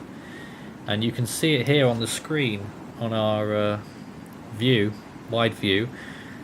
A little bit of rotation off to the east of the typhoon, well to the south of Tokyo, not far from the Ogasawara Islands. I think our team are giving that a 40% chance of developing, and we'll take a proper look at that on the models in the next hour. And once again you get a view of Hinnomnor there,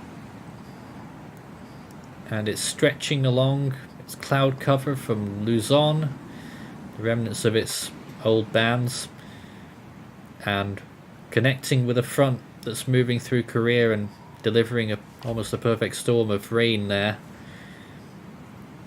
Persistent cloud coverage and precipitation. Almost kind of reminding me of Wilma when it hit Florida. I can see that comparison, absolutely.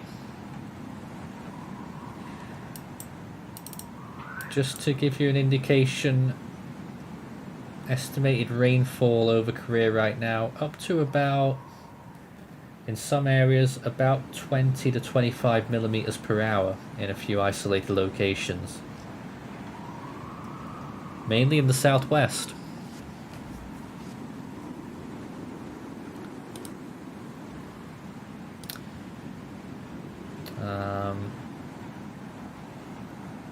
Well, the next thing I'm going to do, I'm going to try and get some radar imagery, because that's something that we've not looked at yet.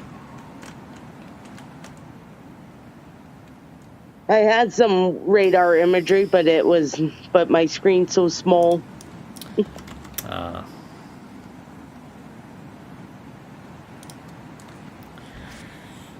know that I was near it before, just trying to find that. In the meantime, keep your questions coming in. I hope we're doing a decent service tonight. We'll have a lot more coverage on this when the storm makes its closest approach in the early hours of Tuesday, Korean time.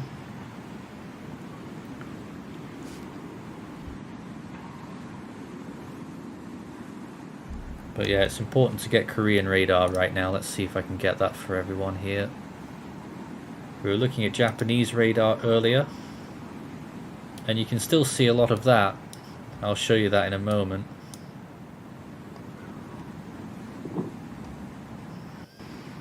But I am just looking for their radars right now.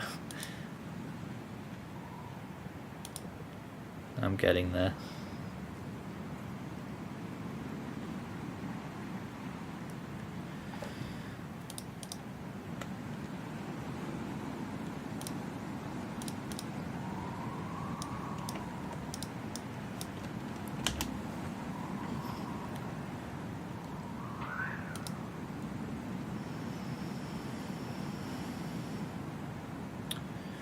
Okay.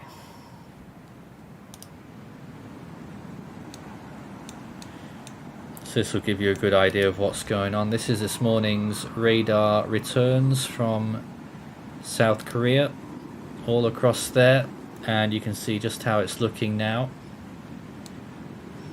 And you can see what's to come from the typhoon shortly.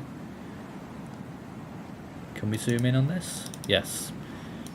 So you look at the island of Jeju in particular, looking like they're getting quite a lot of heavy rain coming in there. Just to read off that scale for you, up to about 40 millimeters per hour, I assume that is. Yep. And maybe even little bits that are higher than that, some very high rain rates in there. How far south can we go? There we are, that's getting pretty close to the typhoon at that point when we look down there. In fact, Might that even be the eye wall starting to appear at those end frames? Maybe, maybe not. Too hard to tell at the moment.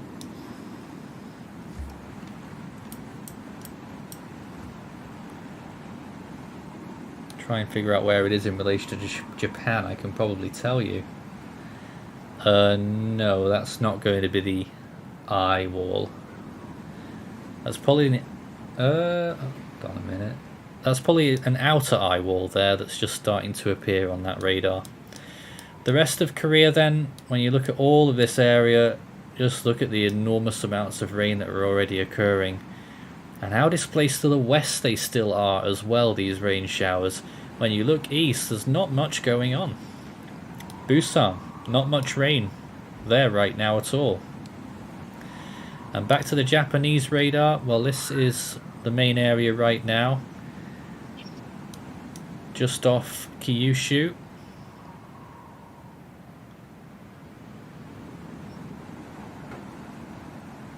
We can't see the center of the storm on this radar, unfortunately. In fact, none of these countries will have the center of the storm visible. Chinese radar, neither. And so we keep watching this storm develop and approach land. It is something that will take a while, but in the grand scheme of things, it will start moving pretty quickly, and it will be moving at a decent pace by the time it gets there. As I mentioned earlier, the numbers on the left hand side of the screen showing Jeju at 458 kilometers. That was half an hour before we started, so that's nearly 2.5 hours ago now. It's now 426. Oh no, sorry, that's wrong. It's less than that. It's 403 kilometers from Jeju now. So it's moved 35 kilometers in 2.5 hours.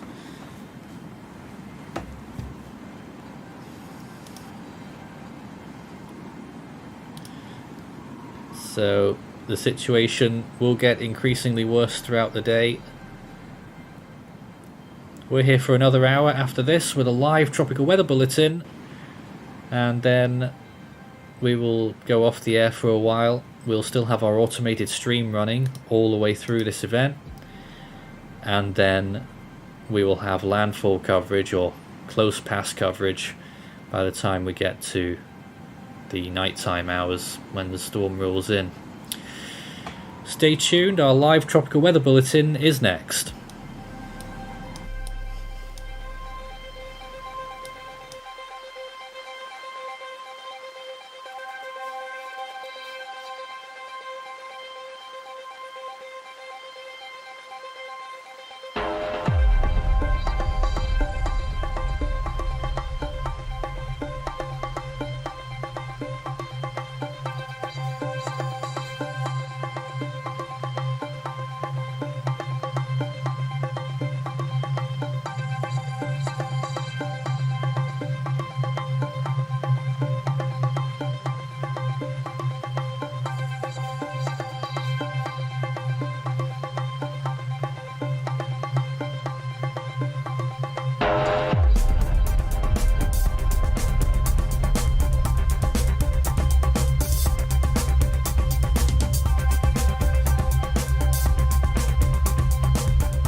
Live coverage will continue in a moment.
You're watching Force 13's live streaming service.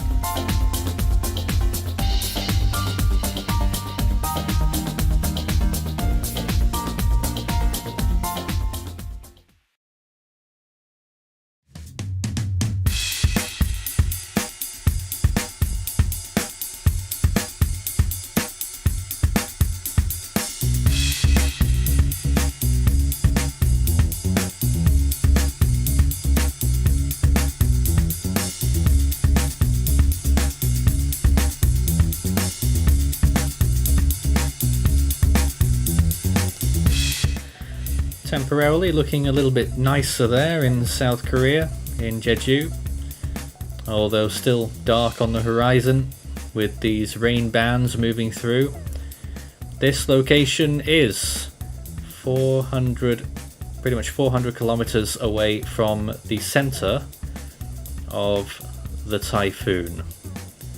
Hinnomnor is still extremely powerful, large, and very intense in terms of its pressure. About an hour ago, we received indications from a ocean-based station that the pressure had fallen to 928 millibars, and inferring from that, our analysis team went with 927 millibars for its pressure, along with sustained winds of 115 miles per hour, which is about 185 kilometers per hour if I'm not mistaken.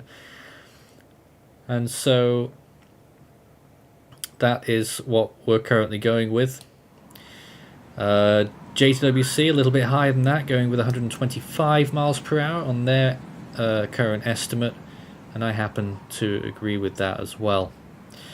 My name's Nathan Foy, back in the studio here at Force 13 HQ once again, and this is sort of branded as a tropical weather bulletin, but it's pretty much more of the same of what we've done the last 3 hours, but we will focus a lot more on the other systems that are currently active around the world. I'm joined this hour in our coverage by Ethan, Perry, and Marlene. Hello to all of you. Hello. Hey.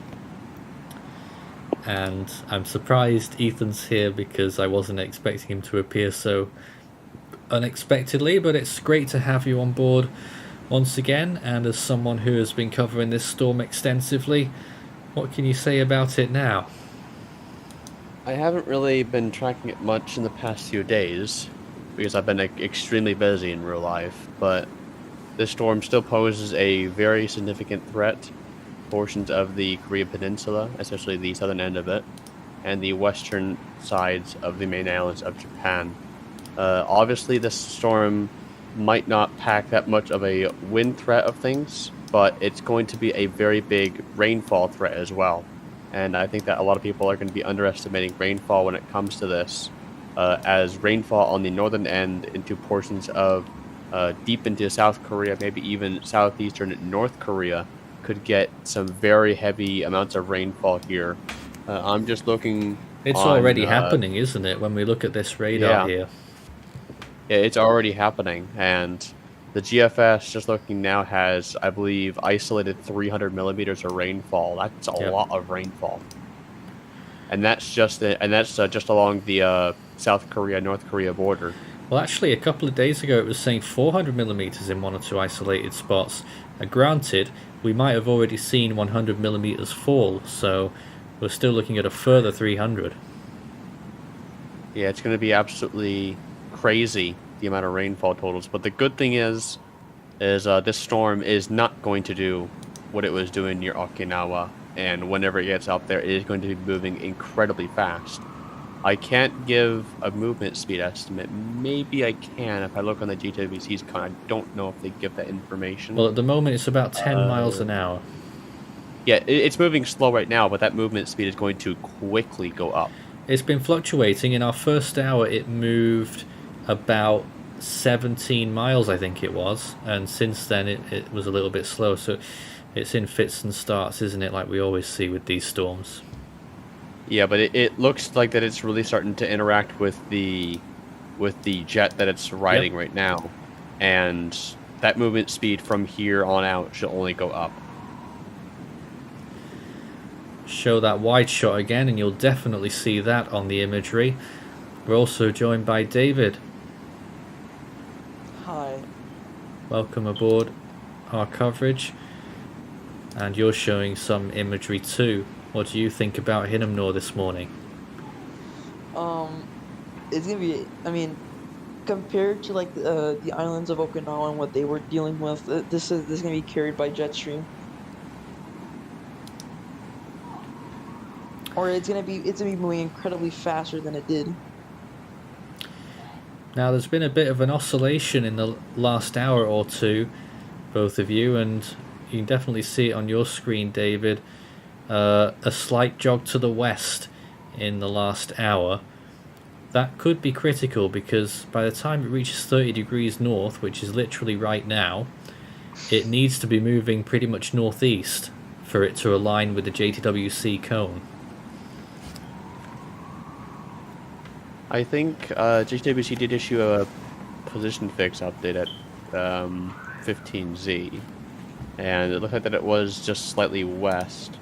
But either way, the Jtwc cone is quite large. But if I had imagined, it's going to stay roughly on track. It's in danger of not doing at the moment. And what about its intensity then? Because our team have gone with 115 miles per hour and 927 millibars. The pressure is the one that we've got actual observations of. So what do you think about the wind speed? Does it match? Is it believable? Well, I must say I am the one who did the fix, so obviously I would. So the basis behind the 115 mile per hour estimate is if you pull up ADT, AMSU, and SATCON primarily, they're both showing around the 115 mile per hour range. So I don't really see much justification behind the 125 mile per hour estimate that the Jtwc give it. But that being said, I don't exactly know what the eye temperature is either, though. It's hard to get a read on it. It's true. Just looking on ADT, and it's not very warm. So it's going to. This is probably around 100 to 105 knots, maybe pushing 110, but I think 100 knots is right on the money with this, given what we've got estimates right here from.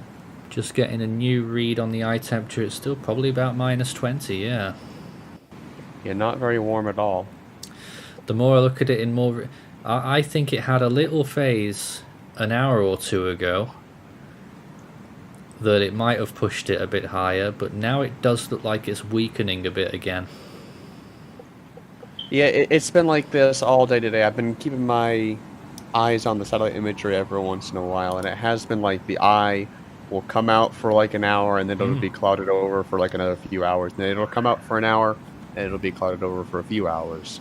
It's been like that really ever since it moved out of its stalling phase, really.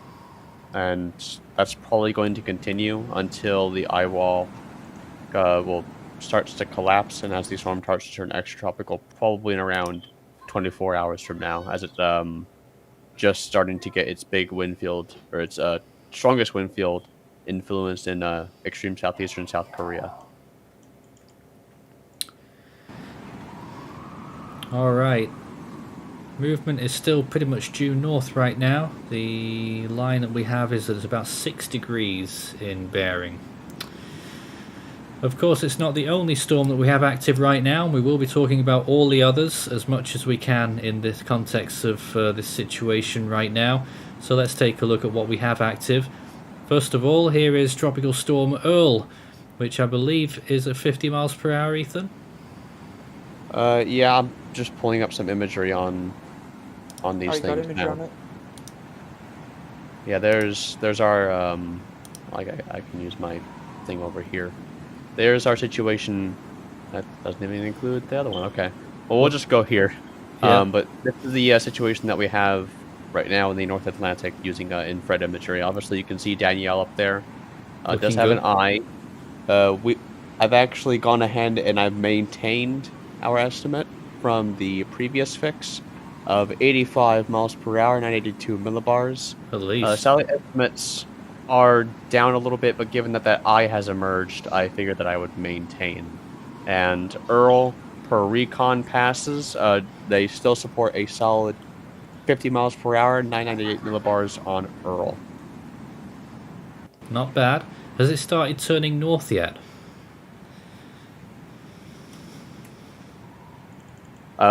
Which storm are you talking about, Earl? Yes. No, it's still moving westward still. Damn.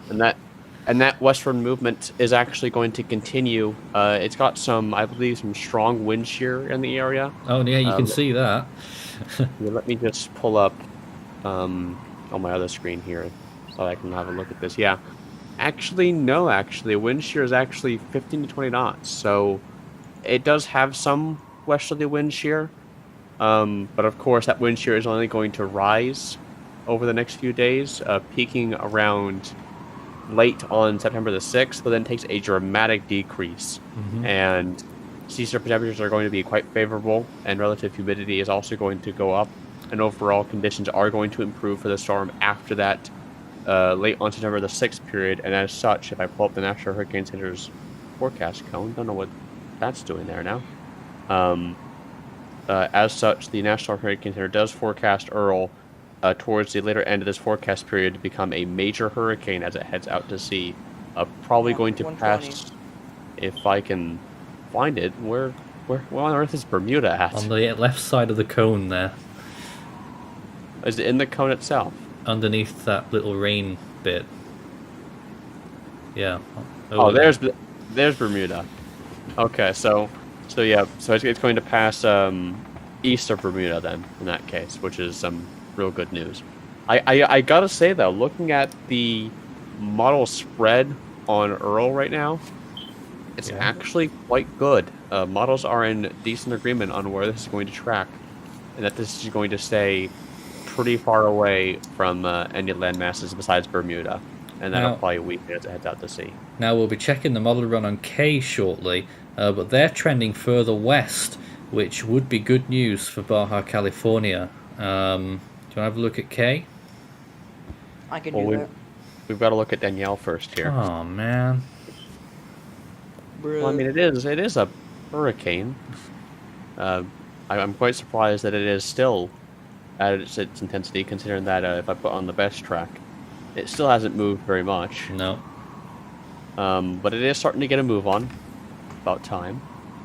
And it's probably going to intensify just a little bit more before it starts weakening, and then it'll be off towards the post-tropics. But K, I haven't... Oh my goodness, this is a large tropical storm. Right, I just need to switch over to the other GOES imagery. Honestly, they're about the same quality in that area. Well, there's daylight starting to fade over K. God. But you can see there's Javier up there. Mm-hmm. And you can see that the National Hurricane Center does still forecast. Is that a landfall? I think that might be a landfall. Let me just turn off the satellite imagery. No, it isn't actually.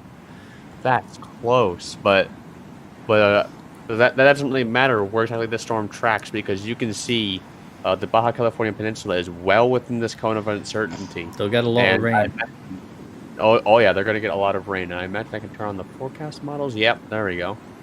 So each of these lines are a model, of course. So don't take these with like these lines out to here with like a grain of salt, but obviously. The thing is, these models have shifted west quite a bit, because we were very concerned, well I was earlier, that it could have ended up making the Category 4 landfall in Baja California Sur.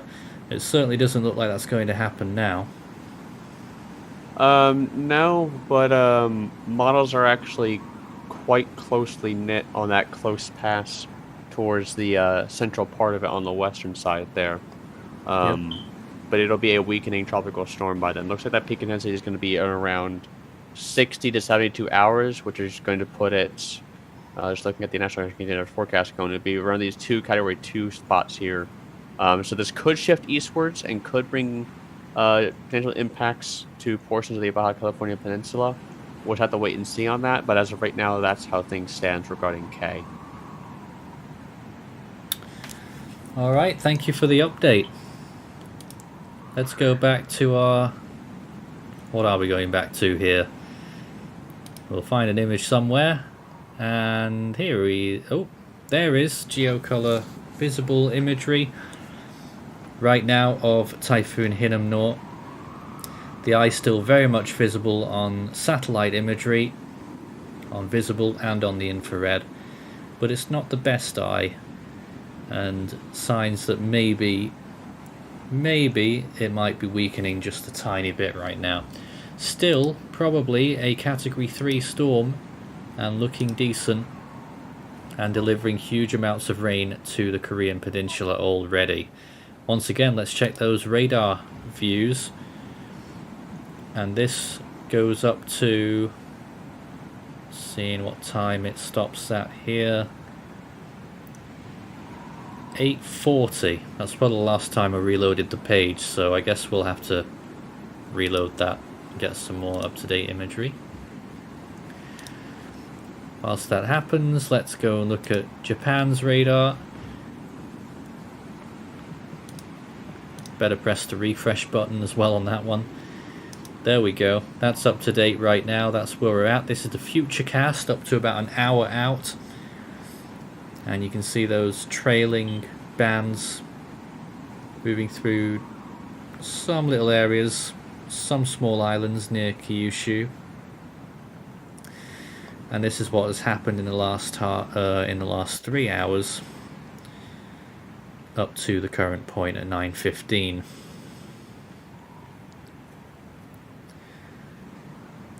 There we go, we've got our full loop going now. So in general there's been a few bursts of rain near Miyazaki, but most of Kyushu has been fairly unaffected so far in terms of rainfall. Shikoku, the western part, has actually had quite a bit of rain there, but in general not a huge amount. Look towards Korea once again and you can see now this imagery. Let's play it again. First of all, close in on Jeju, and you'll see they got quite a few bits of rain earlier, and we probably saw one of those big showers pass through on the webcam not long ago. Look further south, any sign of the eye wall? Nope, it's still the inner band, but it's on its way. And then when you look to the rest of South Korea, just in general, partly to do with the frontal system and partly to do with the typhoon, very high rain returns. Particularly, I think it's just over the border in North Korea, an area there that's getting quite a lot in the southwestern part.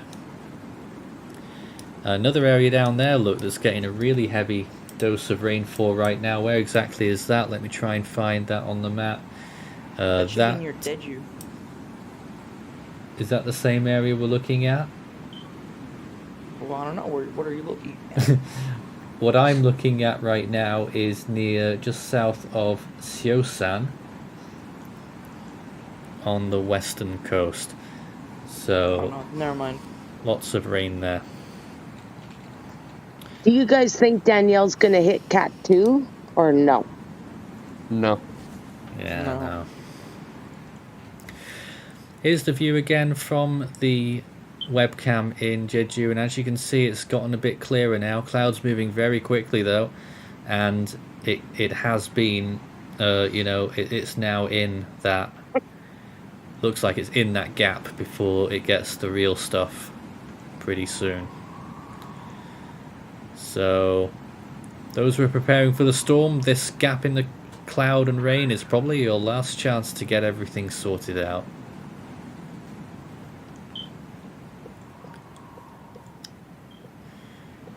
The storm's expected to impact and make a close pass or a landfall late tonight, although latest GFS suggesting it's actually going to be by daybreak tomorrow morning, but it will make its closest pass to Busan. Any other comments from our team right now? Just pulling up cameras, so. because if not, we will go to our models section. Let's see if we have any questions from viewers first. Please send them in at any time. Start your message with Force 13 all in text. Nothing really, just one comment.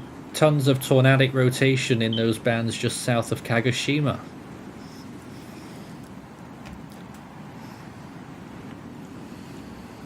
Let's look back at that radar. These bands will be what they're talking about.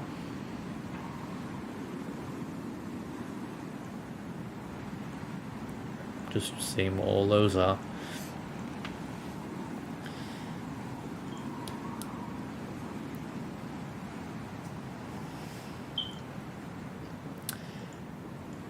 Alright then, let's go to the models and take a look at everything that GFS has planned for us over the next 16 days around the world. First, we'll obviously look at the Atlantic. Alright. So, it initializes Danielle with winds of not hurricane force, only 70 miles per hour, which I think is quite interesting. So what happens to the storm throughout this period? Well, it starts to move a little bit more. There it goes, getting much larger, expansive, and then eventually it starts to lose its tropicality as it veers well north and ends up getting sucked into becoming an extratropical cyclone. What happens to Earl? Earl's down here. GFS isn't fond of it. It only initializes the storm. Actually, it is 50 miles per hour. It just didn't look like it. And then there it goes northwards. Really starts to get together later on. Actually making a run at Bermuda just a little bit there. Category 3. Could it even be Category 4 there? Question mark. How strong is that? 122. So a mid-range to strong Category 3, moving out through the Atlantic and then becoming post-tropical again.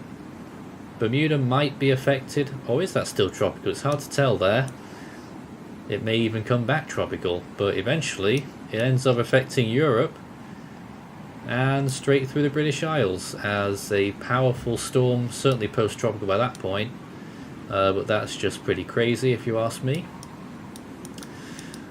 Anything... Sorry? Nothing.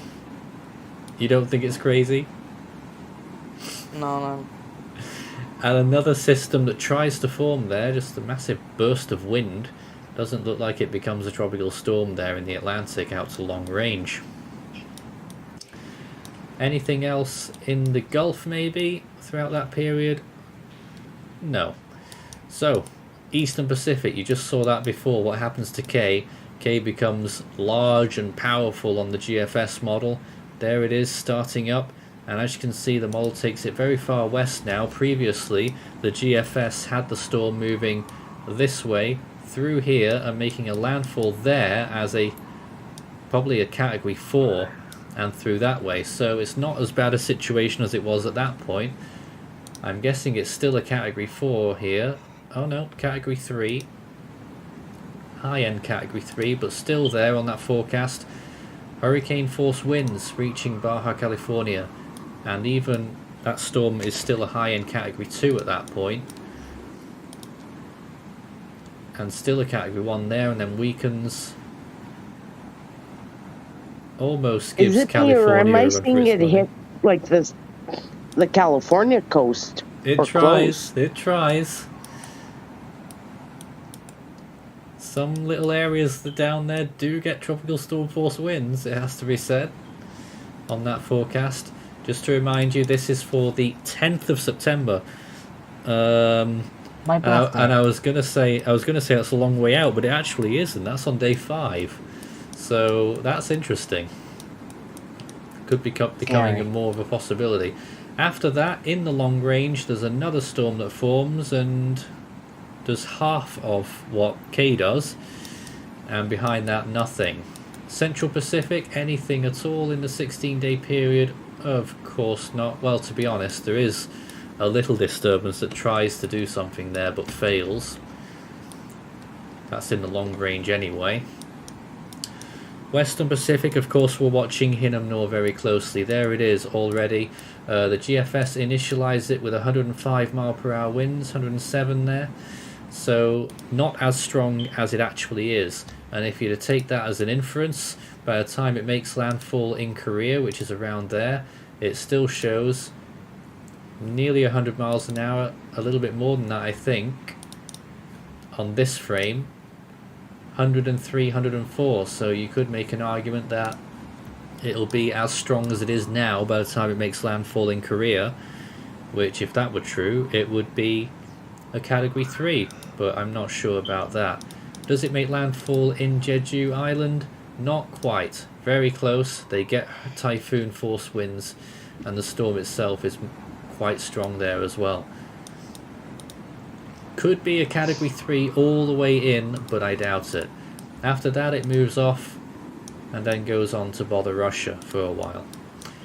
After that, what do we have from that other invest? Well, that invest is visible here. It's this very broad area. That's invest whatever it is. 91W. 91.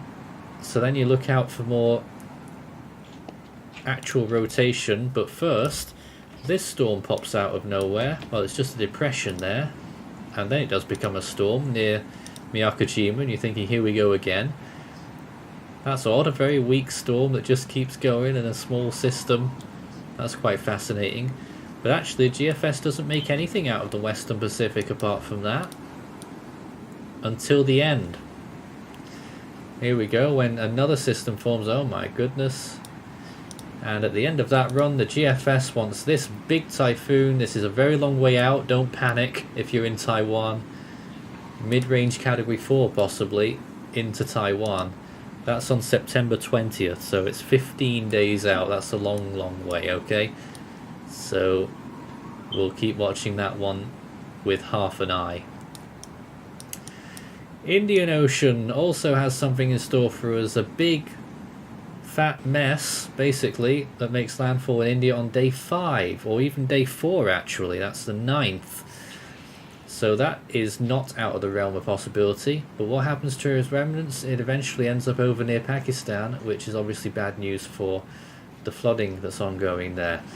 And then at the very end of the run, another enormous system that goes on and hits India again. We'll wait and see whether that is credible. Southern Hemisphere, a little ghost of a storm there, but nothing really.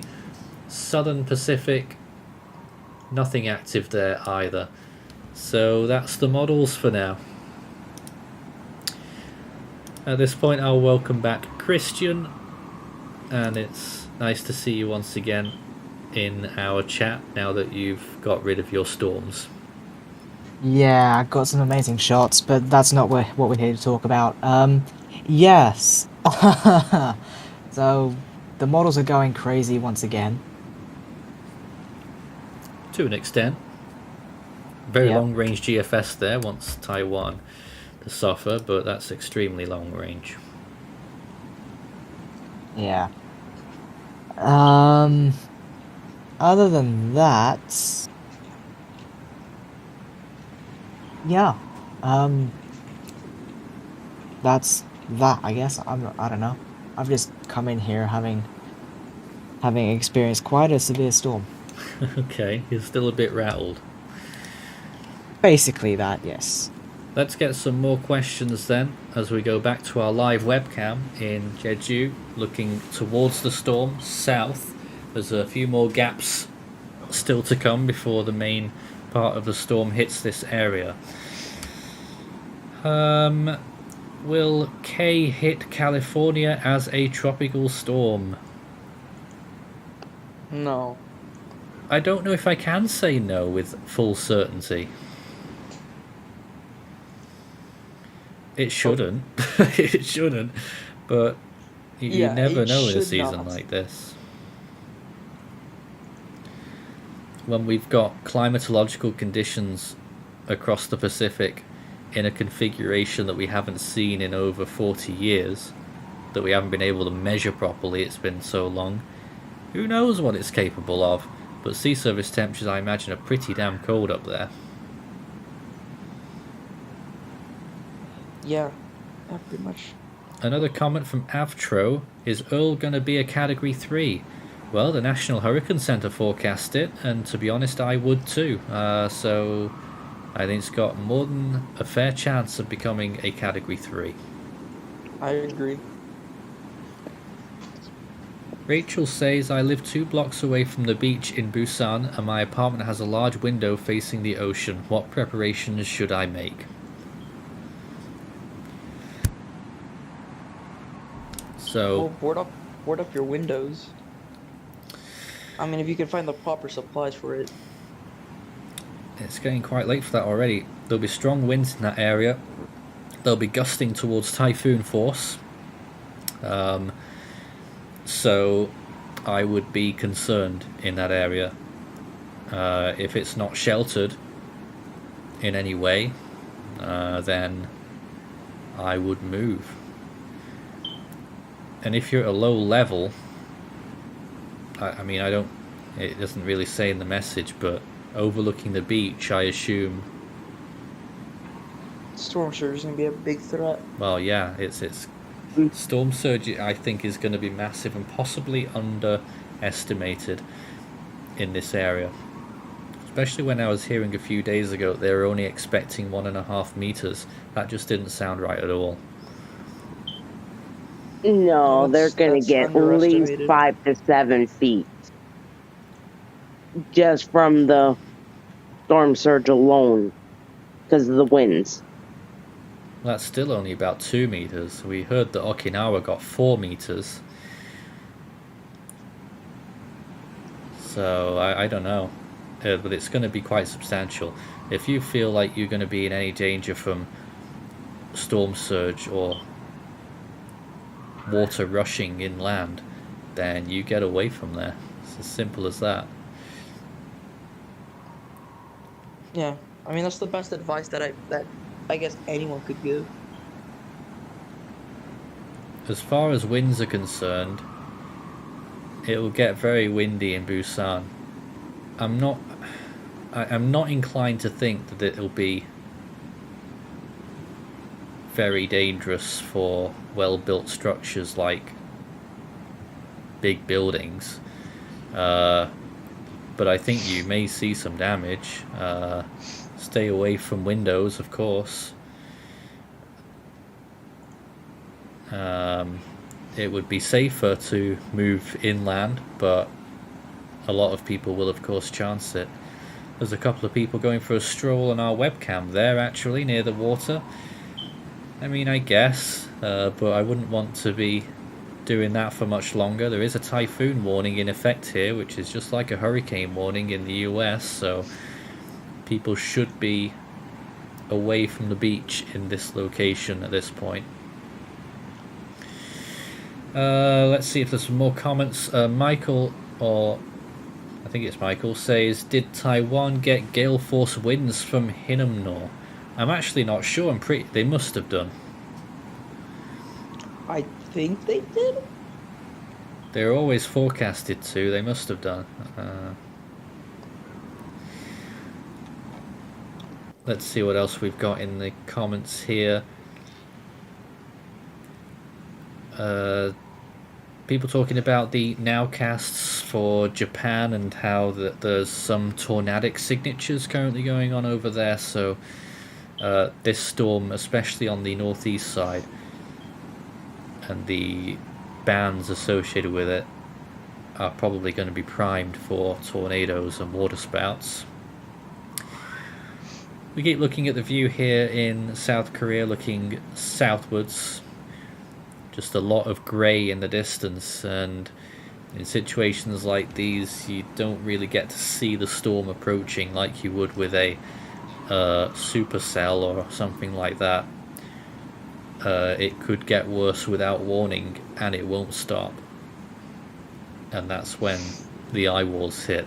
The eye wall is still quite far away though at this point, and there is still quite a lot of clear air before you start to get the much worse conditions, but it can happen without warning, and always be aware. At present, the eye of the storm is now, just get an indication, 390 kilometers from Jeju. Its live position estimate right now is 29.9 north, 124.8 east, which means that it's still moving due north. It needs to turn northeast now if it's going to avoid making landfall on Jeju, and it needs to be moving even further than northeast now if it's going to avoid South Korea completely. So it's looking less and less likely that we won't see a landfall on South Korea. Yep. David, back to your imagery, and you're showing us some nice visible at a decent distance so that we can see all of the storm. The winds extend around 400 miles from east to west diameter, which is pretty much, which is almost the entire sea there. I mean, looking at satellite, this presentation's looking good, but it's running out of time for it to start curving, to avoid any South Korean landfalls. And now, let me just get a closer view on it. Well, getting a closer view on it, yeah, it's still heading directly north. It's looking like it. I think so. You look at those frames from ones you selected there, it's not moved an inch east. But again, looking at satellite presentation, it's heading north and it's losing, it's running out of time for it to start curving before the eventual jet stream will get towards it. So I would say that, I guess, preparations should be nearing complete, because you will start feeling tropical storm force winds within tomorrow or later this evening, right? I haven't. It won't take that long, I don't think. Too much tabs open. Here's the Korean radar. Yeah, let's just cut back to that for a moment. I'm just checking something else right now. So looking at the radar presentation, pretty much the area that's getting the heaviest of rains right now is North Korea. It seemed like it, and then you're going to have these strong thunderstorms that are, of course, rotating in nature, starting to impact the southern islands of South Korea. But for the most part, Seoul, it's raining. Basically anywhere in the northern parts of South Korea is raining, and now we're starting to get some of those rain bands start. Some of those rain bands should start impacting the southern portions of South Korea. The light rain should start within a few minutes in the most southern tips of South Korea. Yep. Japanese radar. Oh. Go back to that. Did you want to say something? No, I was just moving back to some of my imagery there, but there's some more radar visible there. So, let's see if I can. So there are warnings warnings that have been issued. Level 4 equivalent storm surge warnings have been issued, and just to verify where it is,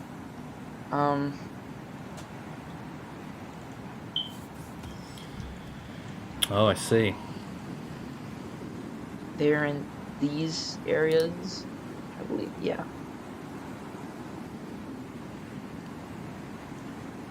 And what do I call these? Storm surge so level 4 equivalent storm surge is in effect for these areas, and then you have, let me translate these pages.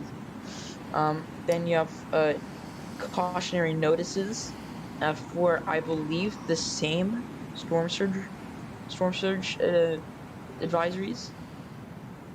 Wait, just be sure. Because there's a lot more warnings than that. You have landslide disaster level 3 equivalent warnings for practically all of the islands that are currently that have or are currently experiencing the impacts from the storm. And just to bring up that 2-kilometer imagery, it would be all of these islands that are looking like still experiencing rainfall. Absolutely. So I would understandably these warnings are understandable to be issued. Just check back with some more infrared satellite imagery right now. Looking pretty good actually in that late frame there in terms of its roundness. Although the eye isn't coming out that much and the cloud tops are deteriorating a bit. It's hard to tell just what it's doing with its intensity right now. Let's see if we can get a better view from RAM with its well-known imagery type. And where's the last frame there? It's around here.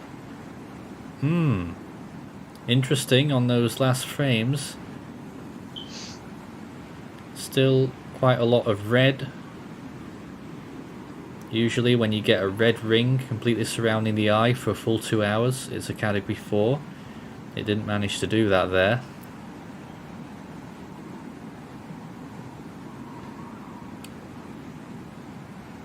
It's still moving north. It certainly is.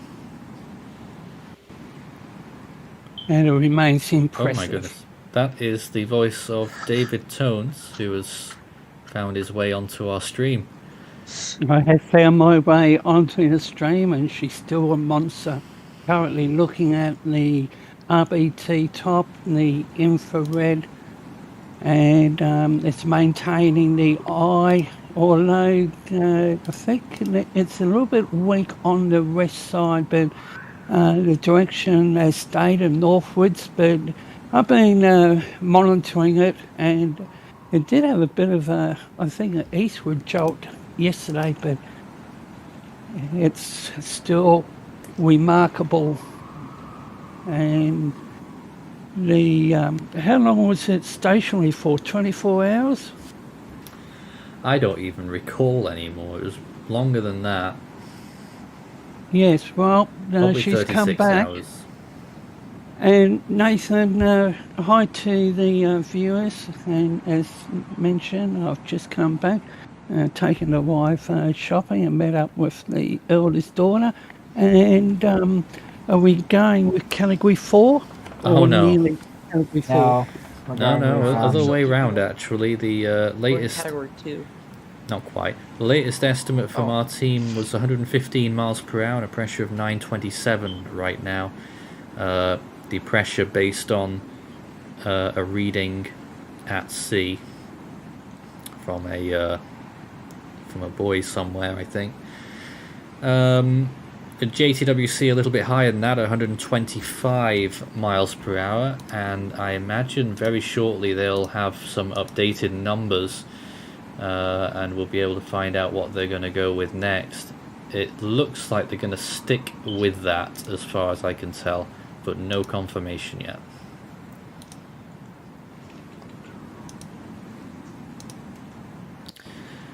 Let's go back to our live camera in Jeju Island in South Korea, looking out towards the ocean, looking towards the typhoon.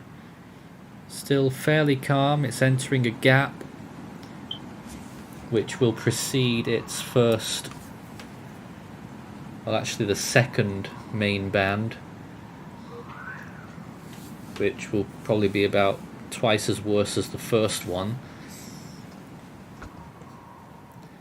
and then after that you will get the eye walls, which will cause potentially severe problems.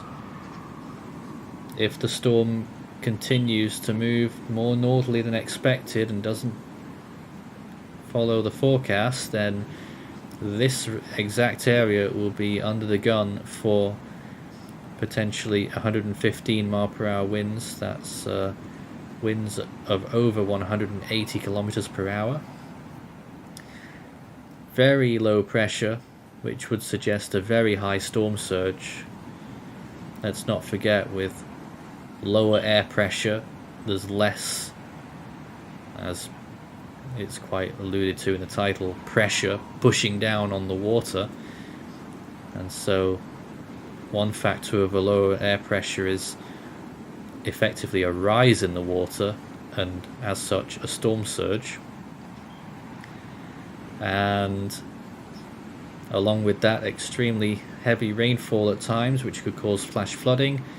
And we've been hearing reports of some of these squalls and bands actually being tornadic, with waterspouts and possible tornado touchdowns.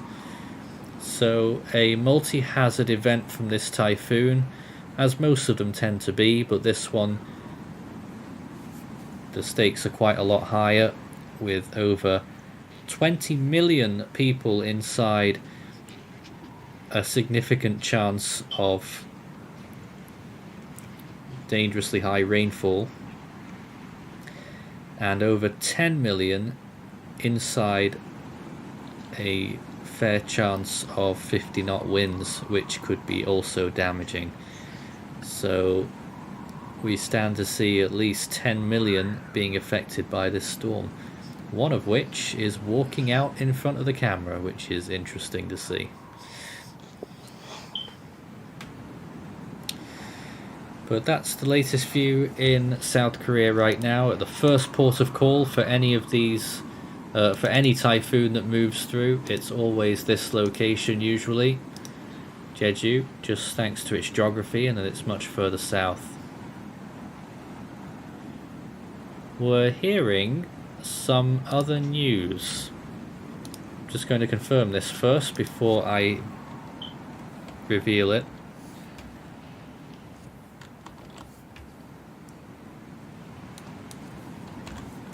Just trying to get there right now. And it's alluding to what someone said in the comments, and they're right. The JMA, the Japanese Meteorological Agency, have downgraded the storm to 105 miles per hour and a pressure of 950 millibars, category 950. 2. 950? 950. They still expect slight strengthening, re-strengthening, back to category 3 before striking Jeju, and then weaken again as it reaches Busan. So that's the latest from the Japan Meteorological Agency, and certainly eyebrows being raised in the studio. Definitely. Now they're calling for the direct landfall to Jeju? Almost. They have half the cone over the island. It's very close to a landfall. Ouch. That's gonna be a bad day. 950? That's what they're going with. I surprised right now. Yep. So, quite a lot of surprise there with that latest update from the JMA. We're still waiting on more solid word from what the Jtwc's numbers are, and has something just come up there? No, not yet. Oh, okay. But we do have news on some of the other systems on the ATCF system.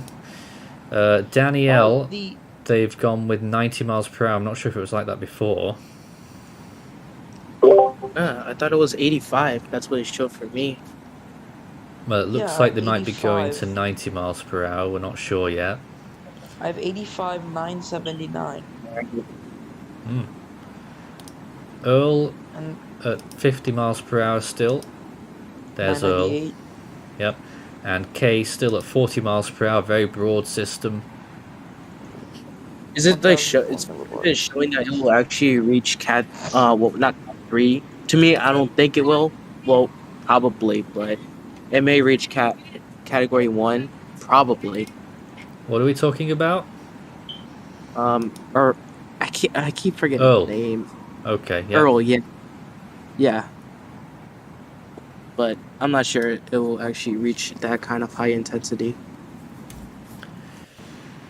So, if you just missed it, news from the JMA is that they've downgraded the storm to 105 miles per hour, category 2.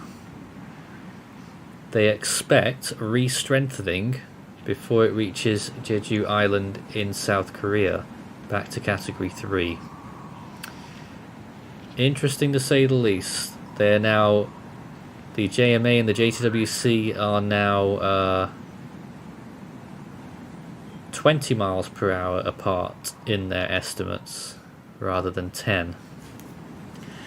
Jtwc still going with 125 miles per hour at the latest update, and our analyst team are sticking with 115 for the time being.